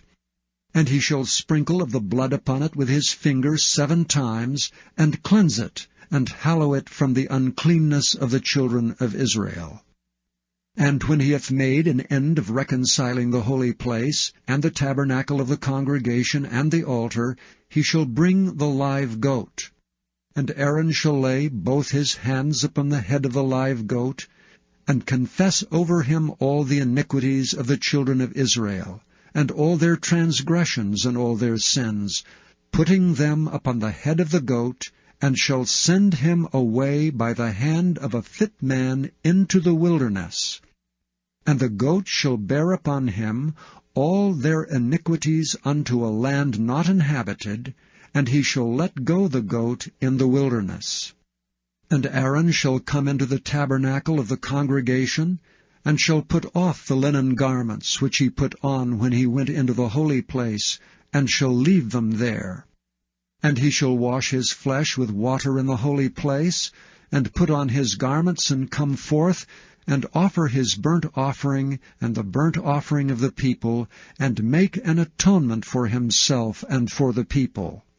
And the fat of the sin offering shall he burn upon the altar. And he that let go the goat for the scapegoat shall wash his clothes, and bathe his flesh in water, and afterward come into the camp. And the bullock for the sin offering, and the goat for the sin offering whose blood was brought in to make atonement for the holy place, shall one carry forth without the camp, and they shall burn in the fire their skins and their flesh and their dung. And he that burneth them shall wash his clothes, and bathe his flesh in water, and afterward he shall come into the camp. And this shall be a statute forever unto you, that in the 7th month, on the 10th day of the month, ye shall afflict your souls, and do no work at all, whether it be one of your own country, or a stranger that sojourneth among you. For on that day shall the priest make an atonement for you, to cleanse you, that ye may be clean from all your sins before the Lord. It shall be a Sabbath of rest unto you, and ye shall afflict your souls by a statute forever. And the priest, whom he shall anoint, and whom he shall consecrate to minister in the priest's office in his father's stead, shall make the atonement, and shall put on linen clothes, even the holy garments. And he shall make an atonement for the holy sanctuary, and he shall make an atonement for the tabernacle of the congregation, and for the altar, and he shall make an atonement for the priests, and for all the people of the congregation. And this shall be an everlasting statute unto you, to make an atonement for the children of Israel and all their sins once a year. And he did as the Lord commanded 17. Moses. And the Lord spake unto Moses, saying, Speak unto Aaron, and unto his sons, and unto all the children of Israel, and say unto them, This is the thing which the Lord hath commanded, saying, What man soever there be of the house of Israel that killeth an ox, or lamb, or goat in the camp, or that killeth it out of the camp, and bringeth it not unto the door of the tabernacle of the congregation, to offer an offering unto the Lord before the tabernacle of the Lord, blood shall be imputed unto that man. He hath shed blood, and that man shall be cut off from among his people. To the end that the children of Israel may bring their sacrifices which they offer in the open field, even that they may bring them unto the Lord, unto the door of the tabernacle of the congregation, unto the priest, and offer them for peace offerings unto the Lord. And the priest shall sprinkle the blood upon the altar of the Lord at the door of the tabernacle of the congregation, and burn the fat for a sweet savour unto the Lord. And they shall no more offer their sacrifices unto devils, after whom they have gone a-whoring. This shall be a statute for ever unto them throughout their generations. And thou shalt say unto them, Whatsoever man there be of the house of Israel, or of the strangers which sojourn among you, that offereth a burnt offering or sacrifice, and bringeth it not unto the door of the tabernacle of the congregation to offer it unto the Lord, even that man shall be cut off from among his people. And whatsoever man there be of the house of Israel, or of the strangers that sojourn among you, that eateth any manner of blood, I will even set my face against that soul that eateth blood, and will cut him off from among his people. For the life of the flesh is in the blood, and I have given it to you upon the altar, to make an atonement for your souls, for it is the blood that maketh an atonement for the soul. Therefore I said unto the children of Israel, No soul of you shall eat blood, neither shall any stranger that sojourneth among you eat blood. And whatsoever man there be of the children of Israel, or of the strangers that sojourn among you, which hunteth and catcheth any beast or fowl that may be eaten, he shall even pour out the blood thereof, and cover it with dust. For it is the life of all flesh, the blood of it is for the life thereof. Therefore I said unto the children of Israel, Ye shall eat the blood of no manner of flesh, for the life of all flesh is the blood thereof. Whosoever eateth it shall be cut off. And every soul that eateth that which died of itself, or that which was torn with beasts, whether it be one of your own country or a stranger, he shall both wash his clothes, and bathe himself in water, and be unclean until the even. Then shall he be clean. But if he wash them not, nor bathe his flesh, then he shall bear his iniquity. 18. And the Lord spake unto Moses, saying, Speak unto the children of Israel, and say unto them, I am the Lord your God. After the doings of the land of Egypt, wherein ye dwelt, shall ye not do, and after the doings of the land of Canaan, whither I bring you, shall ye not do, neither shall ye walk in their ordinances. Ye shall do my judgments, and keep mine ordinances to walk therein. I am the Lord your God. Ye shall therefore keep my statutes and my judgments, which if a man do, he shall live in them. I am the Lord. None of you shall approach to any that is near of kin to him, to uncover their nakedness. I am the Lord. The nakedness of thy father, or the nakedness of thy mother, thou shalt not uncover. She is thy mother, thou shalt not uncover her nakedness. The nakedness of thy father's wife shalt thou not uncover, it is thy father's nakedness. The nakedness of thy sister, the daughter of thy father, or daughter of thy mother, whether she be born at home or born abroad, even their nakedness thou shalt not uncover. The nakedness of thy son's daughter, or of thy daughter's daughter, even their nakedness thou shalt not uncover, for theirs is thine own nakedness. The nakedness of thy father's wife's daughter, begotten of thy father, she is thy sister, thou shalt not uncover her nakedness. Thou shalt not uncover the nakedness of thy father's sister. She is thy father's near kinswoman. Thou shalt not uncover the nakedness of thy mother's sister, for she is thy mother's near kinswoman. Thou shalt not uncover the nakedness of thy father's brother.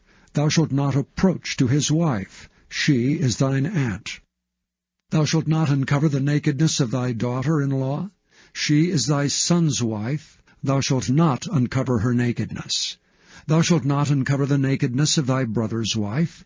It is thy brother's nakedness. Thou shalt not uncover the nakedness of a woman and her daughter. Neither shalt thou take her son's daughter or her daughter's daughter to uncover her nakedness, for they are her near kinswomen. It is wickedness.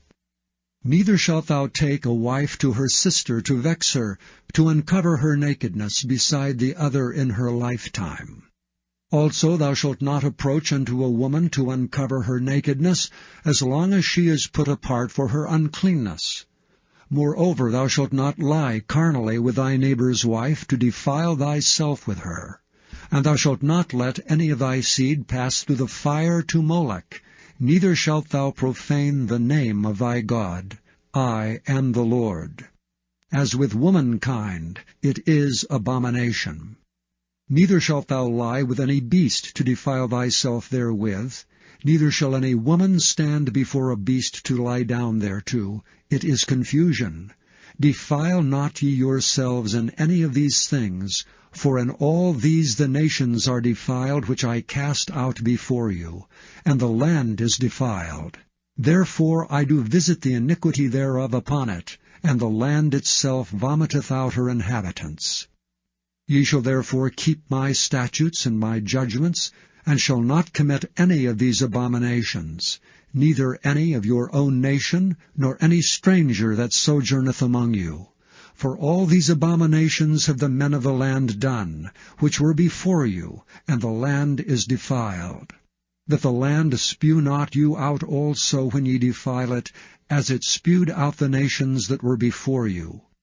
For whosoever shall commit any of these abominations, even the souls that commit them shall be cut off from among their people. Therefore shall ye keep mine ordinance, that ye commit not any one of these abominable customs, which were committed before you, and that ye defile not yourselves therein. I am the Lord. Chapter 19. And the Lord spake unto Moses, saying, Speak unto all the congregation of the children of Israel, and say unto them, Ye shall be holy, for I, the Lord your God, am holy. Ye shall fear every man his mother and his father, and keep my Sabbaths. I am the Lord your God. Turn ye not unto idols, nor make to yourselves molten gods. I am the Lord your God. And if ye offer a sacrifice of peace offerings unto the Lord, ye shall offer it at your own will. It shall be eaten the same day ye offer it, and on the morrow, if aught remain until the third day, it shall be burnt in the fire. And if it be eaten at all on the third day, it is abominable. It shall not be accepted. Therefore every one that eateth it shall bear his iniquity, because he hath profaned the hallowed thing of the Lord. And that soul shall be cut off from among his people. And when ye reap the harvest of your land, thou shalt not wholly reap the corners of thy field, neither shalt thou gather the gleanings of thy harvest. And thou shalt not glean thy vineyard, neither shalt thou gather every grape of thy vineyard. Thou shalt leave them for the poor and stranger. I am the Lord your God. Ye shall not steal, neither deal falsely, neither lie one to another. And ye shall not swear by my name falsely, neither shalt thou profane the name of thy God. I am the Lord. Thou shalt not defraud thy neighbor, neither rob him. The wages of him that is hired shall not abide with thee all night until the morning. Thou shalt not curse the deaf, nor put a stumbling block before the blind, but shalt fear the Lord thy God. I am the Lord. Ye shall do no unrighteousness in judgment. Thou shalt not respect the person of the poor, nor honor the person of the mighty, but in righteousness shalt thou judge thy neighbor. Thou shalt not go up and down as a talebearer among thy people, neither shalt thou stand against the blood of thy neighbor. I am the Lord. Thou shalt not hate thy brother in thine heart. Thou shalt in any wise rebuke thy neighbor, and not suffer sin upon him. Thou shalt not avenge nor bear any grudge against the children of thy people, but thou shalt love thy neighbor as thyself. I am the Lord. Ye shall keep my statutes. Thou shalt not let thy cattle gender with a diverse kind. Thou shalt not sow thy field with mingled seed, neither shall a garment mingled of linen and woolen come upon thee. And whosoever lieth carnally with a woman, that is a bondmaid betrothed to an husband, and not at all redeemed, nor freedom given her, she shall be scourged. They shall not be put to death, because she was not free. And he shall bring his trespass offering unto the Lord, unto the door of the tabernacle of the congregation, even a ram for a trespass offering.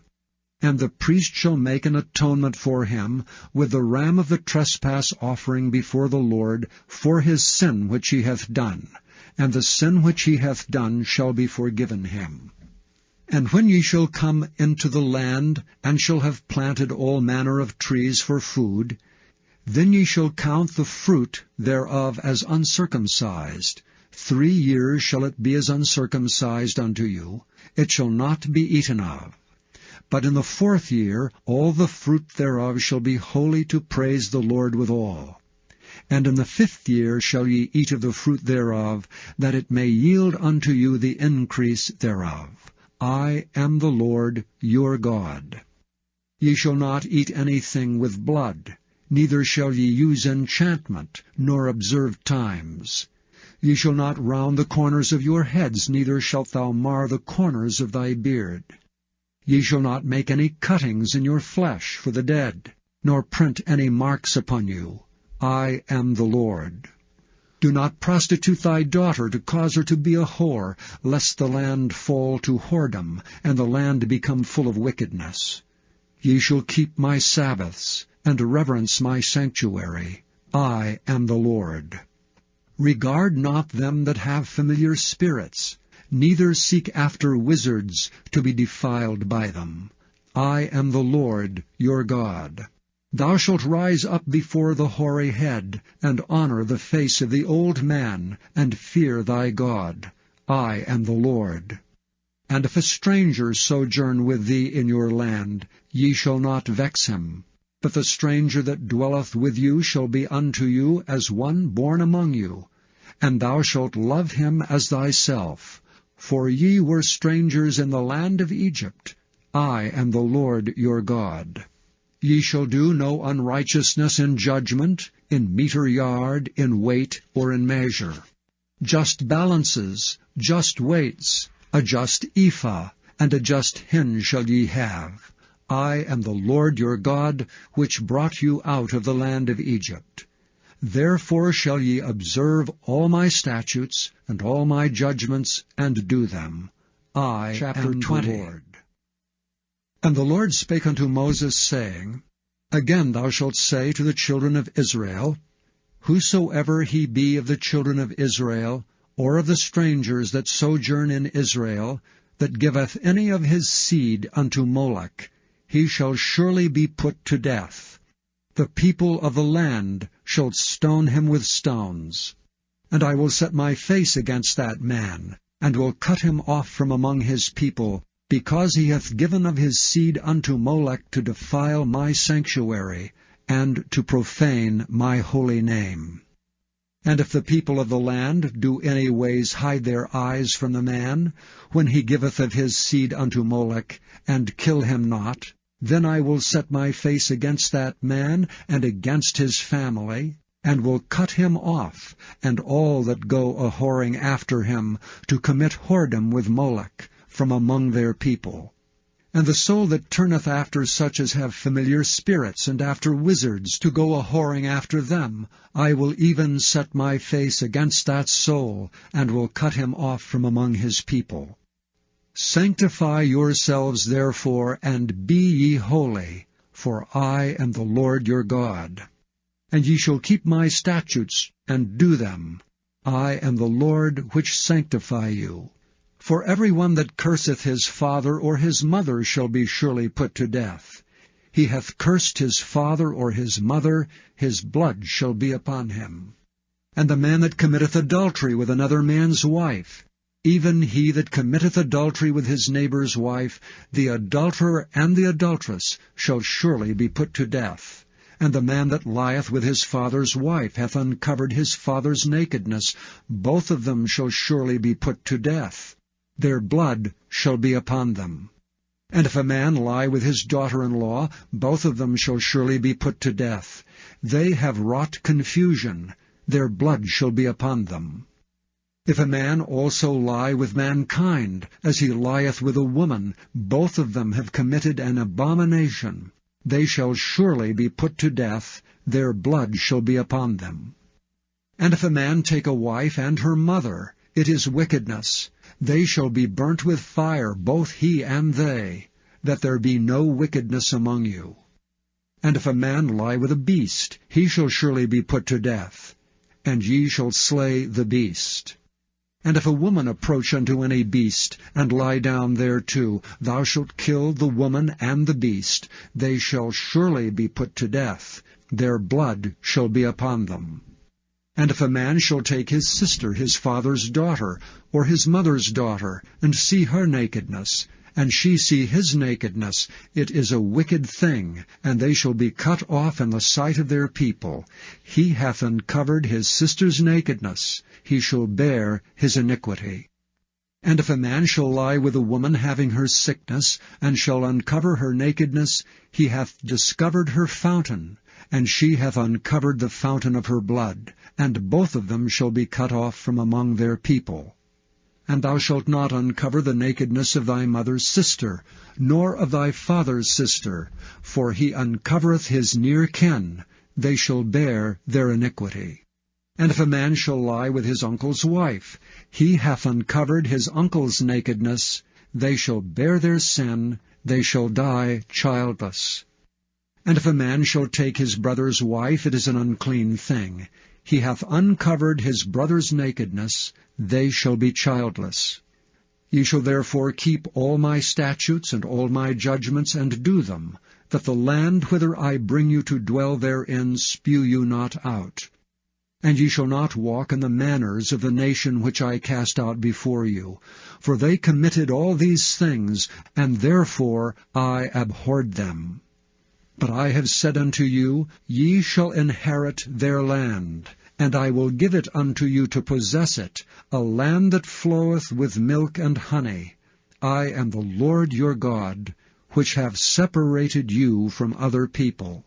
Ye shall therefore put difference between clean beasts and unclean, and between unclean fowls and clean. And ye shall not make your souls abominable by beast, or by fowl, or by any manner of living thing that creepeth on the ground, which I have separated from you as unclean. And ye shall be holy unto me, for I the Lord am holy, and have severed you from other people, that ye should be mine. A man also or a woman that hath a familiar spirit, or that is a wizard, shall surely be put to death. They shall stone them with stones, their blood shall be upon them. And the Lord said unto Moses, Speak unto the priests, the sons of Aaron, and say unto them, There shall none be defiled for the dead among his people, but for his kin that is near unto him, that is, for his mother, and for his father, and for his son, and for his daughter, and for his brother, and for his sister a virgin, that is nigh unto him, which hath had no husband, for her may he be defiled. But he shall not defile himself, being a chief man among his people, to profane himself. They shall not make baldness upon their head, neither shall they shave off the corner of their beard, nor make any cuttings in their flesh. They shall be holy unto their God, and not profane the name of their God. For the offerings of the Lord made by fire, and the bread of their God they do offer. Therefore they shall be holy. They shall not take a wife that is a whore, or profane. Neither shall they take a woman put away from her husband, for he is holy unto his God. Thou shalt sanctify him therefore, for he offereth the bread of thy God. He shall be holy unto thee. For I, the Lord, which sanctify you, am holy. And the daughter of any priest, if she profane herself by playing the whore, she profaneth her father, she shall be burnt with fire. And he that is the high priest among his brethren, upon whose head the anointing oil was poured, and that is consecrated to put on the garments, shall not uncover his head, nor rend his clothes, neither shall he go in to any dead body, nor defile himself for his father or for his mother.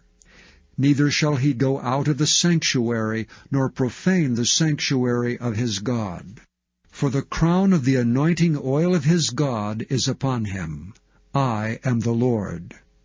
And he shall take a wife in her virginity. A widow, or a divorced woman, or profane, or an harlot, these shall he not take, but he shall take a virgin of his own people to wife. Neither shall he profane his seed among his people, for I, the Lord, do sanctify him. And the Lord spake unto Moses, saying, Speak unto Aaron, saying, Whosoever he be of thy seed in their generation, that hath any blemish, let him not approach to offer the bread of his God.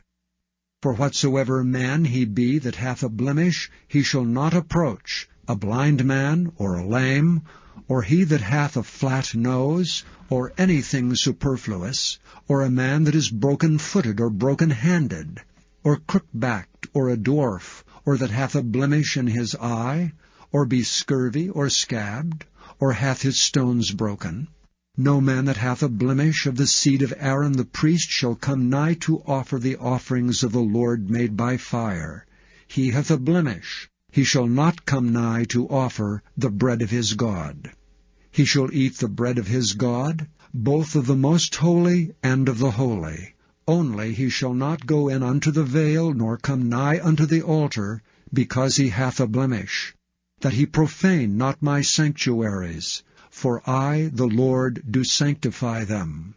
And Moses told it unto Aaron, and to his sons, and to all the children 22. Of Israel. And the Lord spake unto Moses, saying, Speak unto Aaron and to his sons, that they separate themselves from the holy things of the children of Israel, and that they profane not my holy name in those things which they hallow unto me. I am the Lord. Say unto them, Whosoever he be of all your seed among your generations, that goeth unto the holy things which the children of Israel hallow unto the Lord, having his uncleanness upon him, that soul shall be cut off from my presence. I am the Lord. What man soever of the seed of Aaron is a leper, or hath a running issue, he shall not eat of the holy things until he be clean. And whoso toucheth anything that is unclean by the dead, or a man whose seed goeth from him, or whosoever toucheth any creeping thing whereby he may be made unclean, or a man of whom he may take uncleanness, whatsoever uncleanness he hath, the soul which hath touched any such shall be unclean until even, and shall not eat of the holy things, unless he wash his flesh with water. And when the sun is down, he shall be clean, and shall afterward eat of the holy things, because it is his food. That which dieth of itself, or is torn with beast, he shall not eat to defile himself therewith. I am the Lord. They shall therefore keep mine ordinance, lest they bear sin for it, and die therefore if they profane it. I, the Lord, do sanctify them. There shall no stranger eat of the holy thing. A sojourner of the priest, or an hired servant, shall not eat of the holy thing.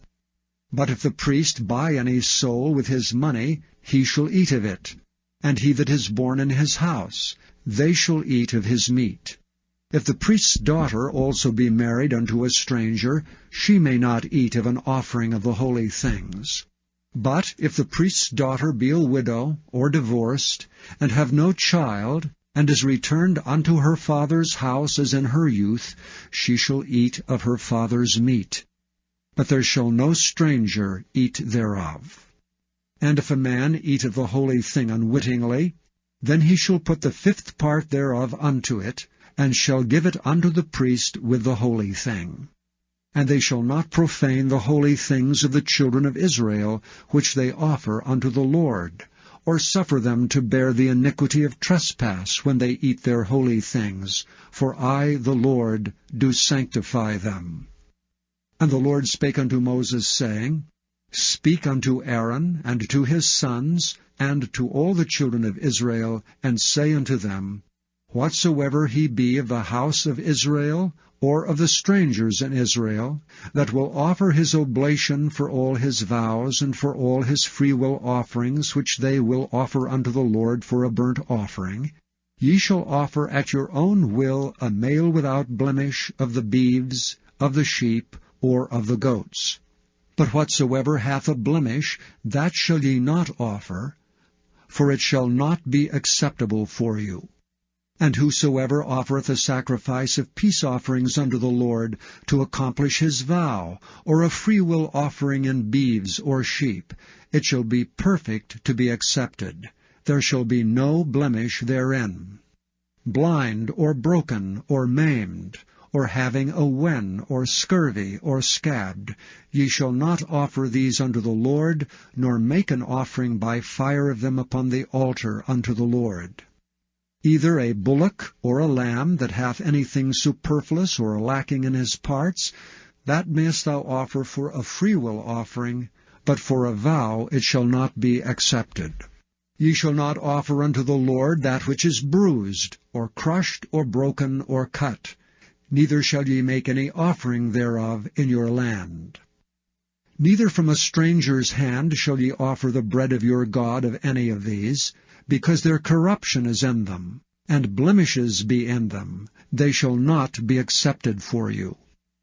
And the Lord spake unto Moses, saying, When a bullock or a sheep or a goat is brought forth, then it shall be 7 days under the dam, and from the 8th day and thenceforth it shall be accepted for an offering made by fire unto the Lord.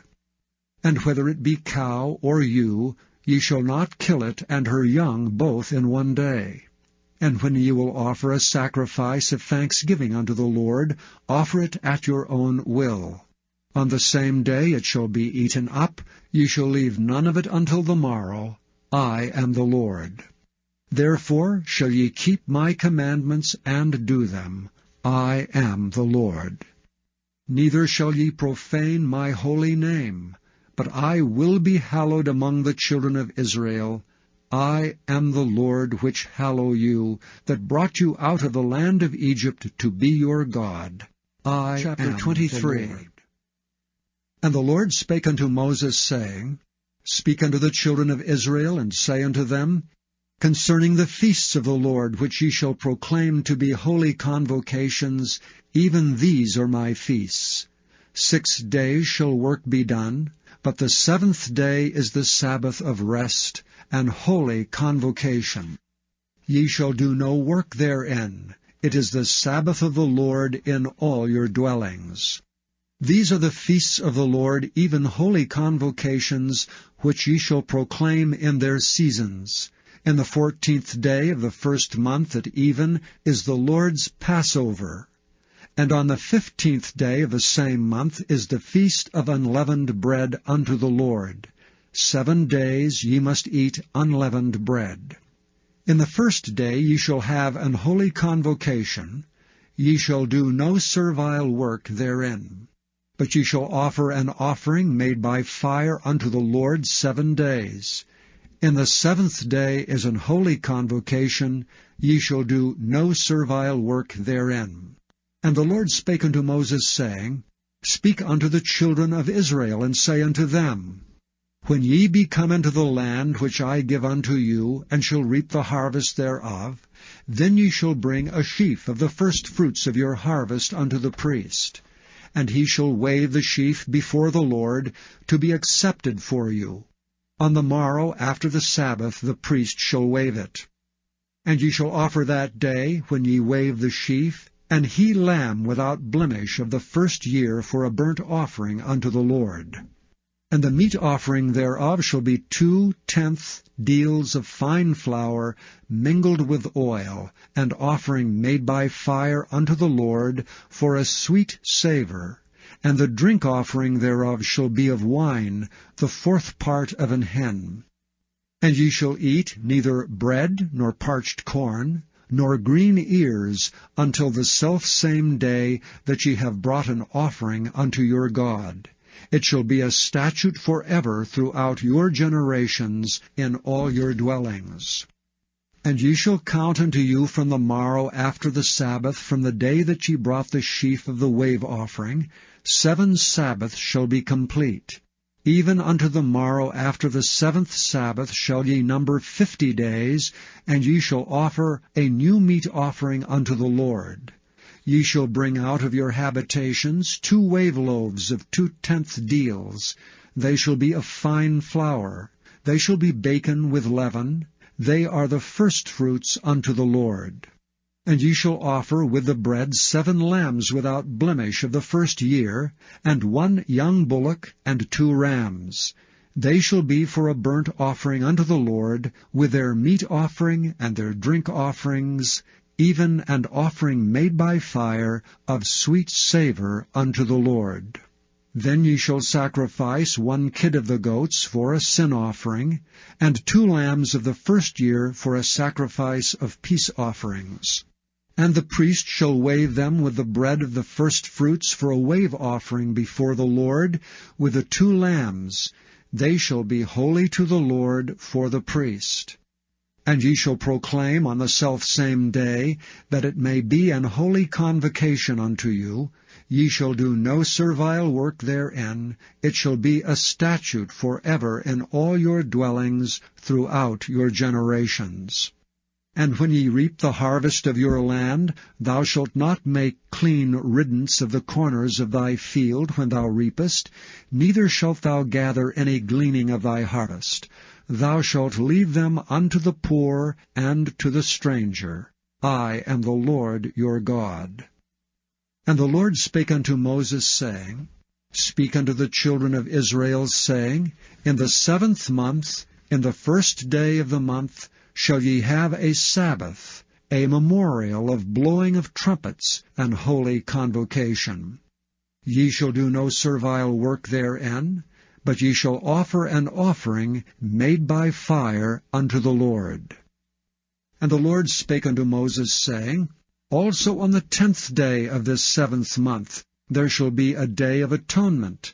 It shall be an holy convocation unto you, and ye shall afflict your souls, and offer an offering made by fire unto the Lord.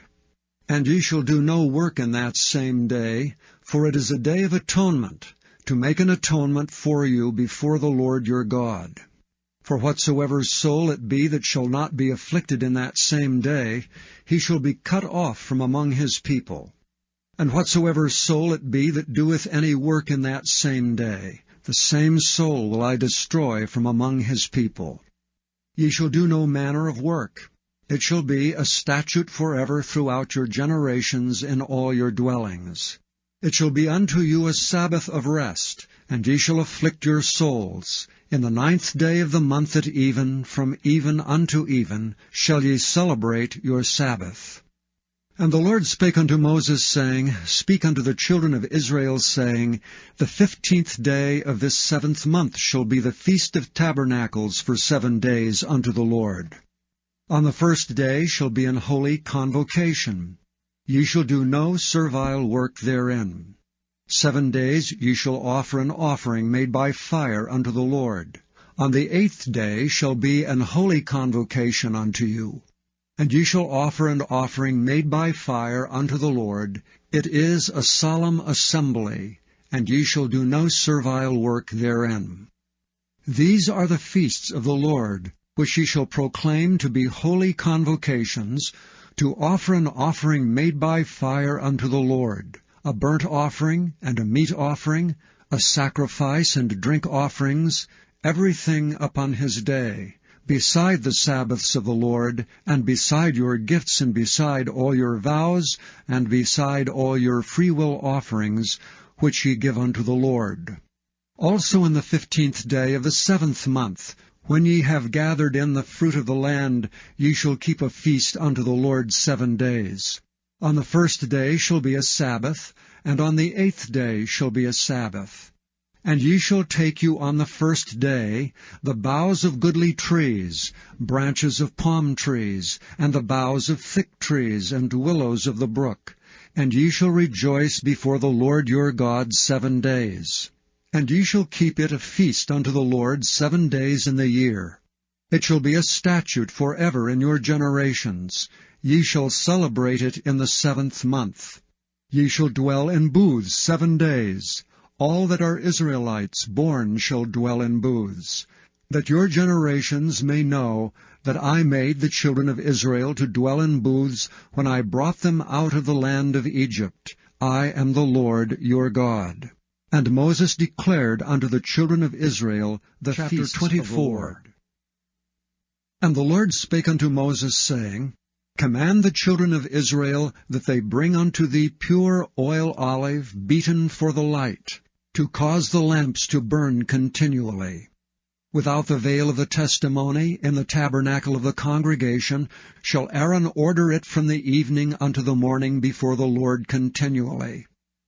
It shall be a statute forever in your generations.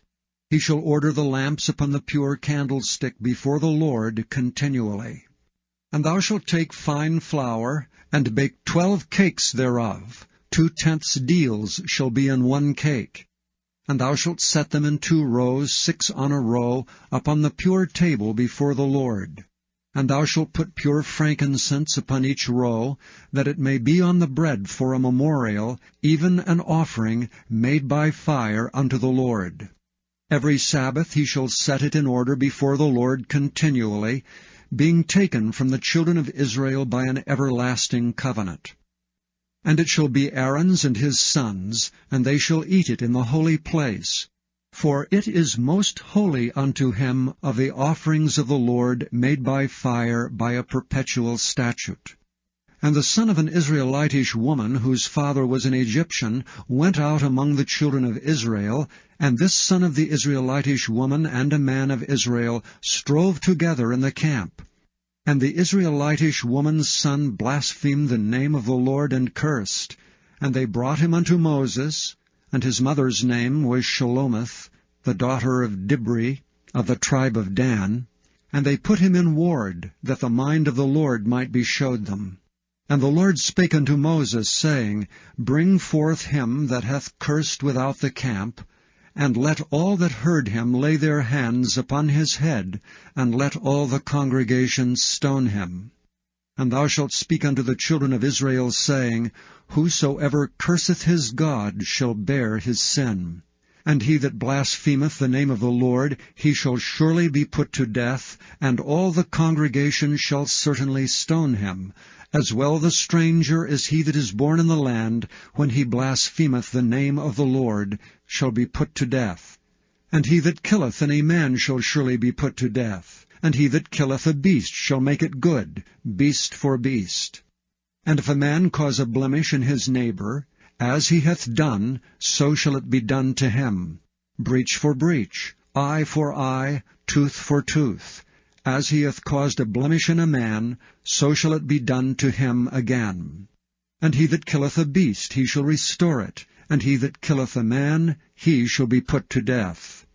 Ye shall have one manner of law, as well for the stranger as for one of your own country, for I am the Lord your God. And Moses spake to the children of Israel that they should bring forth him that had cursed out of the camp, and stone him with stones. And the children of Israel did as the Lord commanded 25. Moses.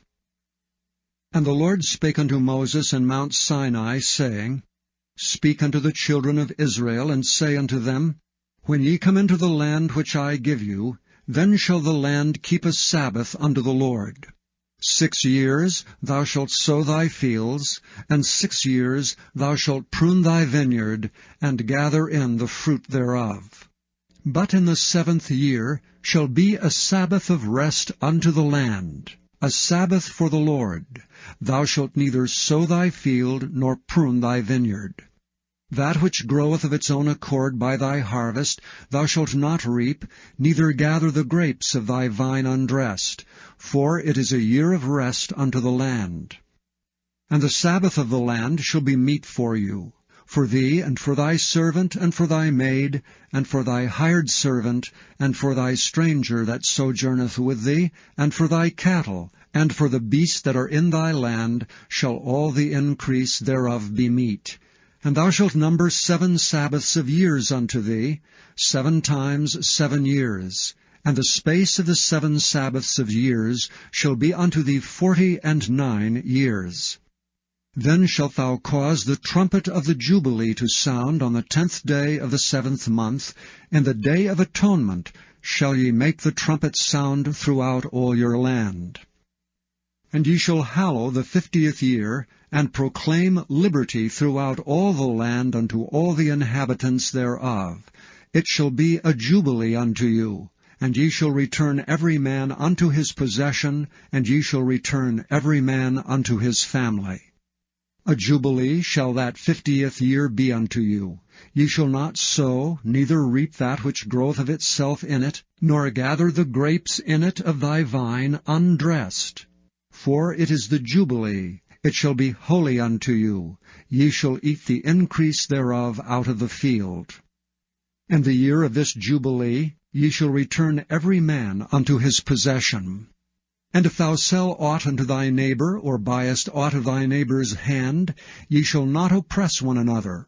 According to the number of years after the Jubilee, thou shalt buy of thy neighbor, and according unto the number of years of the fruits he shall sell unto thee. According to the multitude of years thou shalt increase the price thereof, and according to the fewness of the years thou shalt diminish the price of it. For according to the number of the years of the fruits doth he sell unto thee. Ye shall not therefore oppress one another, but thou shalt fear thy God, for I am the Lord your God. Wherefore ye shall do my statutes, and keep my judgments, and do them. And ye shall dwell in the land in safety. And the land shall yield her fruit, and ye shall eat your fill, and dwell therein in safety. And if ye shall say, What shall we eat the 7th year? Behold, we shall not sow, nor gather in our increase. Then I will command my blessing upon you in the 6th year, and it shall bring forth fruit for 3 years. And ye shall sow the 8th year, and eat yet of the old fruit until the 9th year. Until her fruits come in ye shall eat of the old store. The land shall not be sold forever, for the land is mine. For ye are strangers and sojourners with me. And in all the land of your possession ye shall grant a redemption for the land. If thy brother be waxen poor, and hath sold away some of his possession, and if any of his kin come to redeem it, then shall he redeem that which his brother sold. And if the man have none to redeem it, and himself be able to redeem it, then let him count the years of the sale thereof, and restore the overplus unto the man to whom he sold it, that he may return unto his possession. But if he be not able to restore it to him, then that which is sold shall remain in the hand of him that hath bought it until the year of Jubilee, and in the Jubilee it shall go out, and he shall return unto his possession.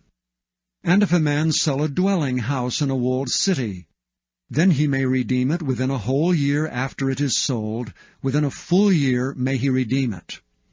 And if it be not redeemed within the space of a full year, then the house that is in the walled city shall be established forever to him that bought it throughout his generations. It shall not go out in the Jubilee. But the houses of the villages which have no wall round about them shall be counted as the fields of the country. They may be redeemed, and they shall go out in the Jubilee. Notwithstanding the cities of the Levites, and the houses of the cities of their possession, may the Levites redeem at any time. And if a man purchase of the Levites, then the house that was sold, and the city of his possession, shall go out in the year of Jubilee. For the houses of the cities of the Levites are their possession among the children of Israel. But the field of the suburbs of their cities may not be sold, for it is their perpetual possession. And if thy brother be waxen poor, and fallen in decay with thee, then thou shalt relieve him, yea, though he be a stranger or a sojourner, that he may live with thee.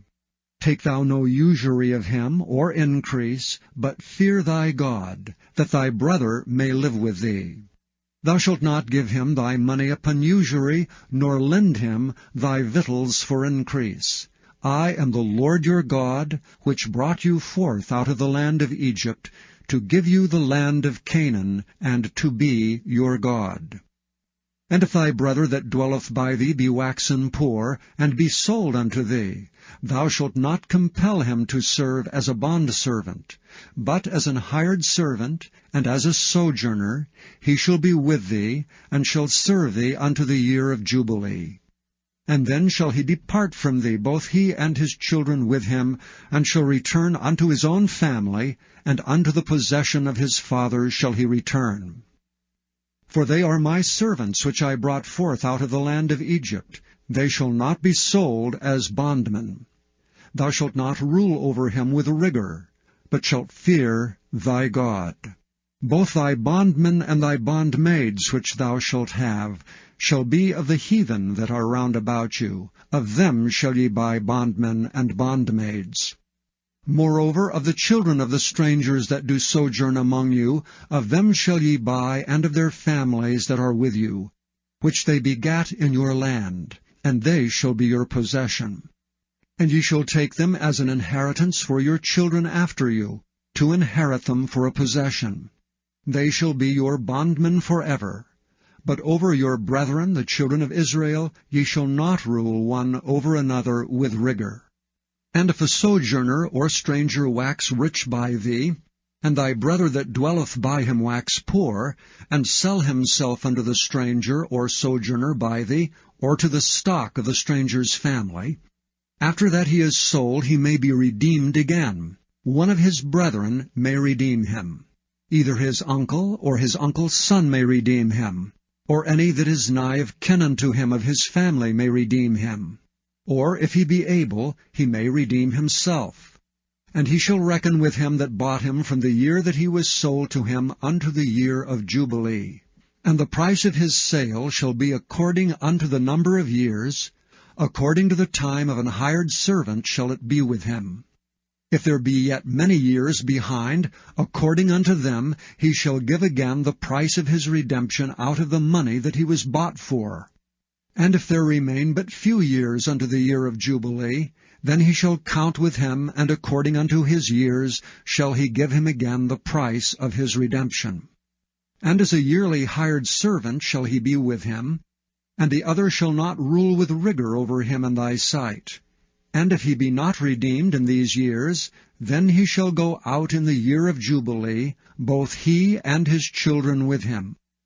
For unto me the children of Israel are servants. They are my servants, whom I brought forth out of the land of Egypt. I am the Lord your 26. God. Ye shall make you no idols nor graven image, neither rear you up a standing image, neither shall ye set up any image of stone in your land to bow down unto it, for I am the Lord your God.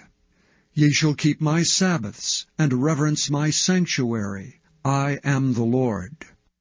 If ye walk in my statutes, and keep my commandments, and do them, then I will give you rain in due season, and the land shall yield her increase, and the trees of the field shall yield their fruit. And your threshing shall reach unto the vintage, and the vintage shall reach unto the sowing time, and ye shall eat your bread to the full, and dwell in your land safely. And I will give you peace in the land, and ye shall lie down, and none shall make you afraid.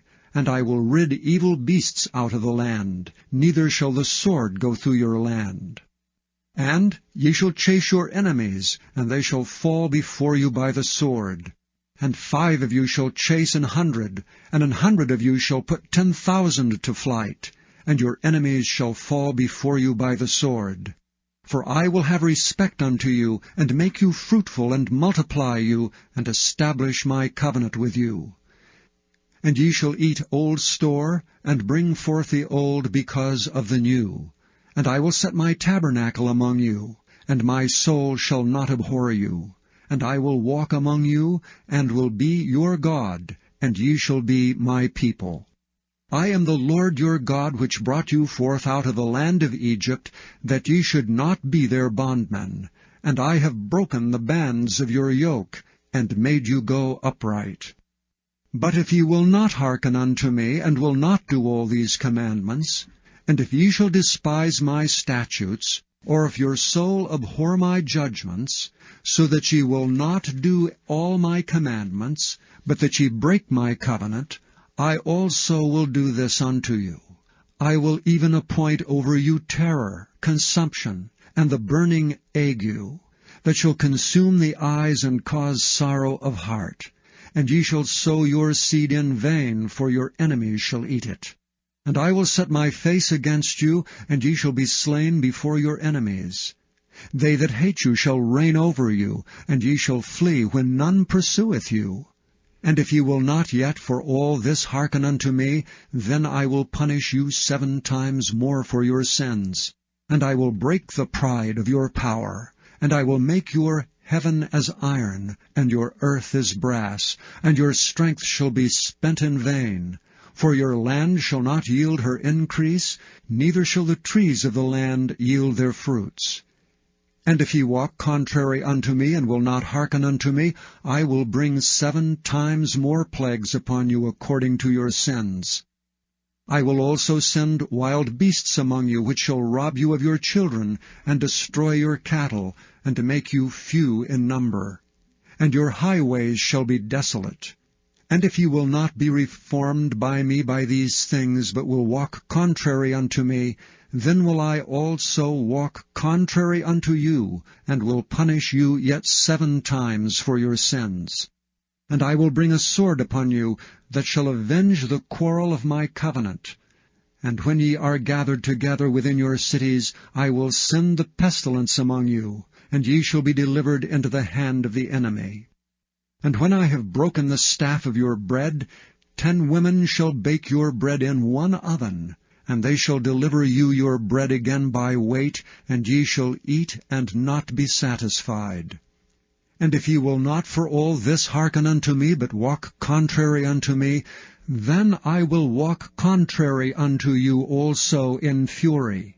And I, even I, will chastise you 7 times for your sins. And ye shall eat the flesh of your sons, and the flesh of your daughters shall ye eat, and I will destroy your high places, and cut down your images, and cast your carcasses upon the carcasses of your idols, and my soul shall abhor you.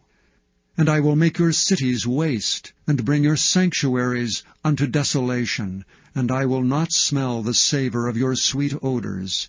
And I will bring the land unto desolation, and your enemies which dwell therein shall be astonished at it.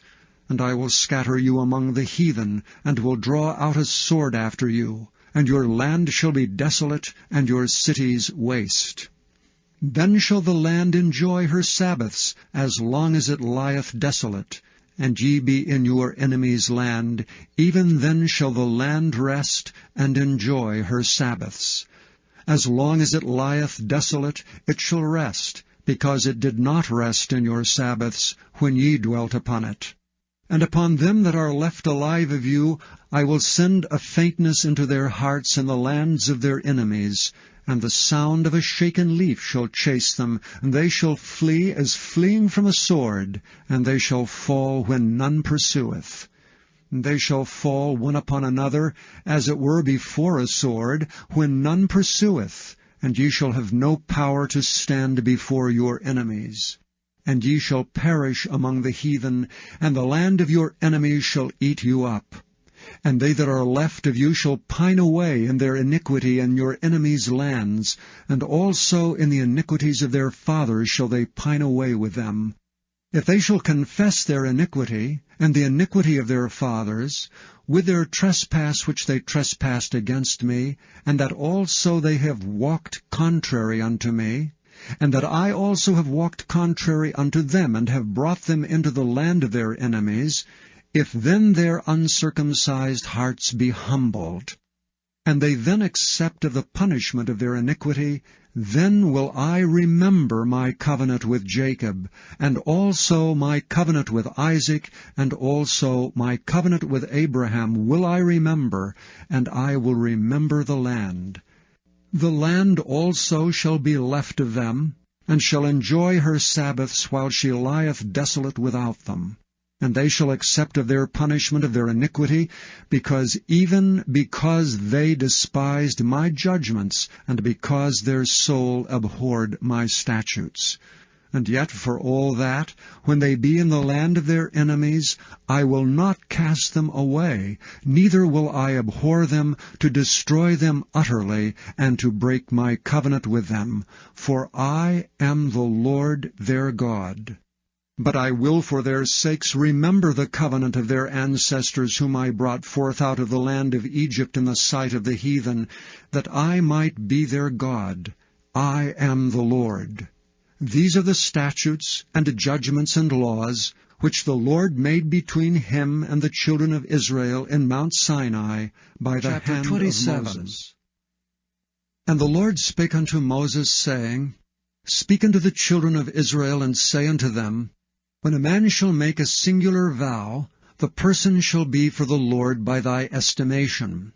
And thy estimation shall be of the male from 20 years old, even unto 60 years old. Even thy estimation shall be 50 shekels of silver, after the shekel of the sanctuary. And if it be a female, then thy estimation shall be 30 shekels. And if it be from 5 years old, even unto 20 years old, then thy estimation shall be of the male 20 shekels, and for the female 10 shekels.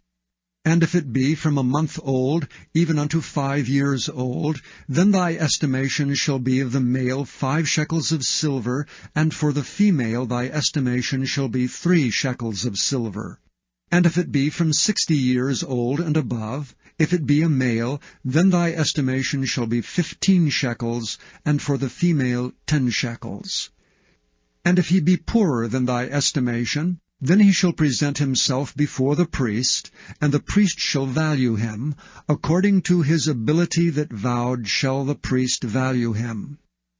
And if it be a beast whereof man bring an offering unto the Lord, all that any man giveth of such unto the Lord shall be holy.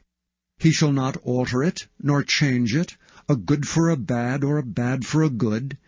And if he shall at all change beast for beast, then it and the exchange thereof shall be holy. And if it be any unclean beast, of which they do not offer a sacrifice unto the Lord, then he shall present the beast before the priest, and the priest shall value it, whether it be good or bad.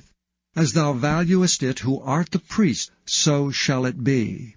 But if he will at all redeem it, then he shall add a 5th part thereof unto thy estimation. And when a man shall sanctify his house to be holy unto the Lord, then the priest shall estimate it, whether it be good or bad. As the priest shall estimate it, so shall it stand. And if he that sanctified it will redeem his house, then he shall add the 5th part of the money of thy estimation unto it, and it shall be his. And if a man shall sanctify unto the Lord some part of a field of his possession, then thy estimation shall be according to the seed thereof. An homer of barley seed shall be valued at 50 shekels of silver. If he sanctify his field from the year of Jubilee, according to thy estimation it shall stand. But if he sanctify his field after the Jubilee, then the priest shall reckon unto him the money according to the years that remain, even unto the year of the Jubilee, and it shall be abated from thy estimation. And if he that sanctified the field will in any wise redeem it, then he shall add the 5th part of the money of thy estimation unto it, and it shall be assured to him. And if he will not redeem the field, or if he have sold the field to another man, it shall not be redeemed any more. But the field, when it goeth out in the Jubilee, shall be holy unto the Lord, as a field devoted. The possession thereof shall be the priest's.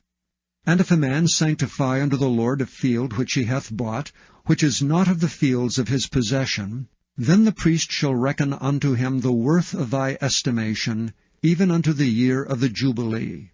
And he shall give thine estimation in that day as a holy thing unto the Lord. And in the year of the Jubilee the field shall return unto him of whom it was bought, even to him to whom the possession of the land did belong. And all thy estimation shall be according to the shekel of the sanctuary. 20 gerahs shall be the shekel.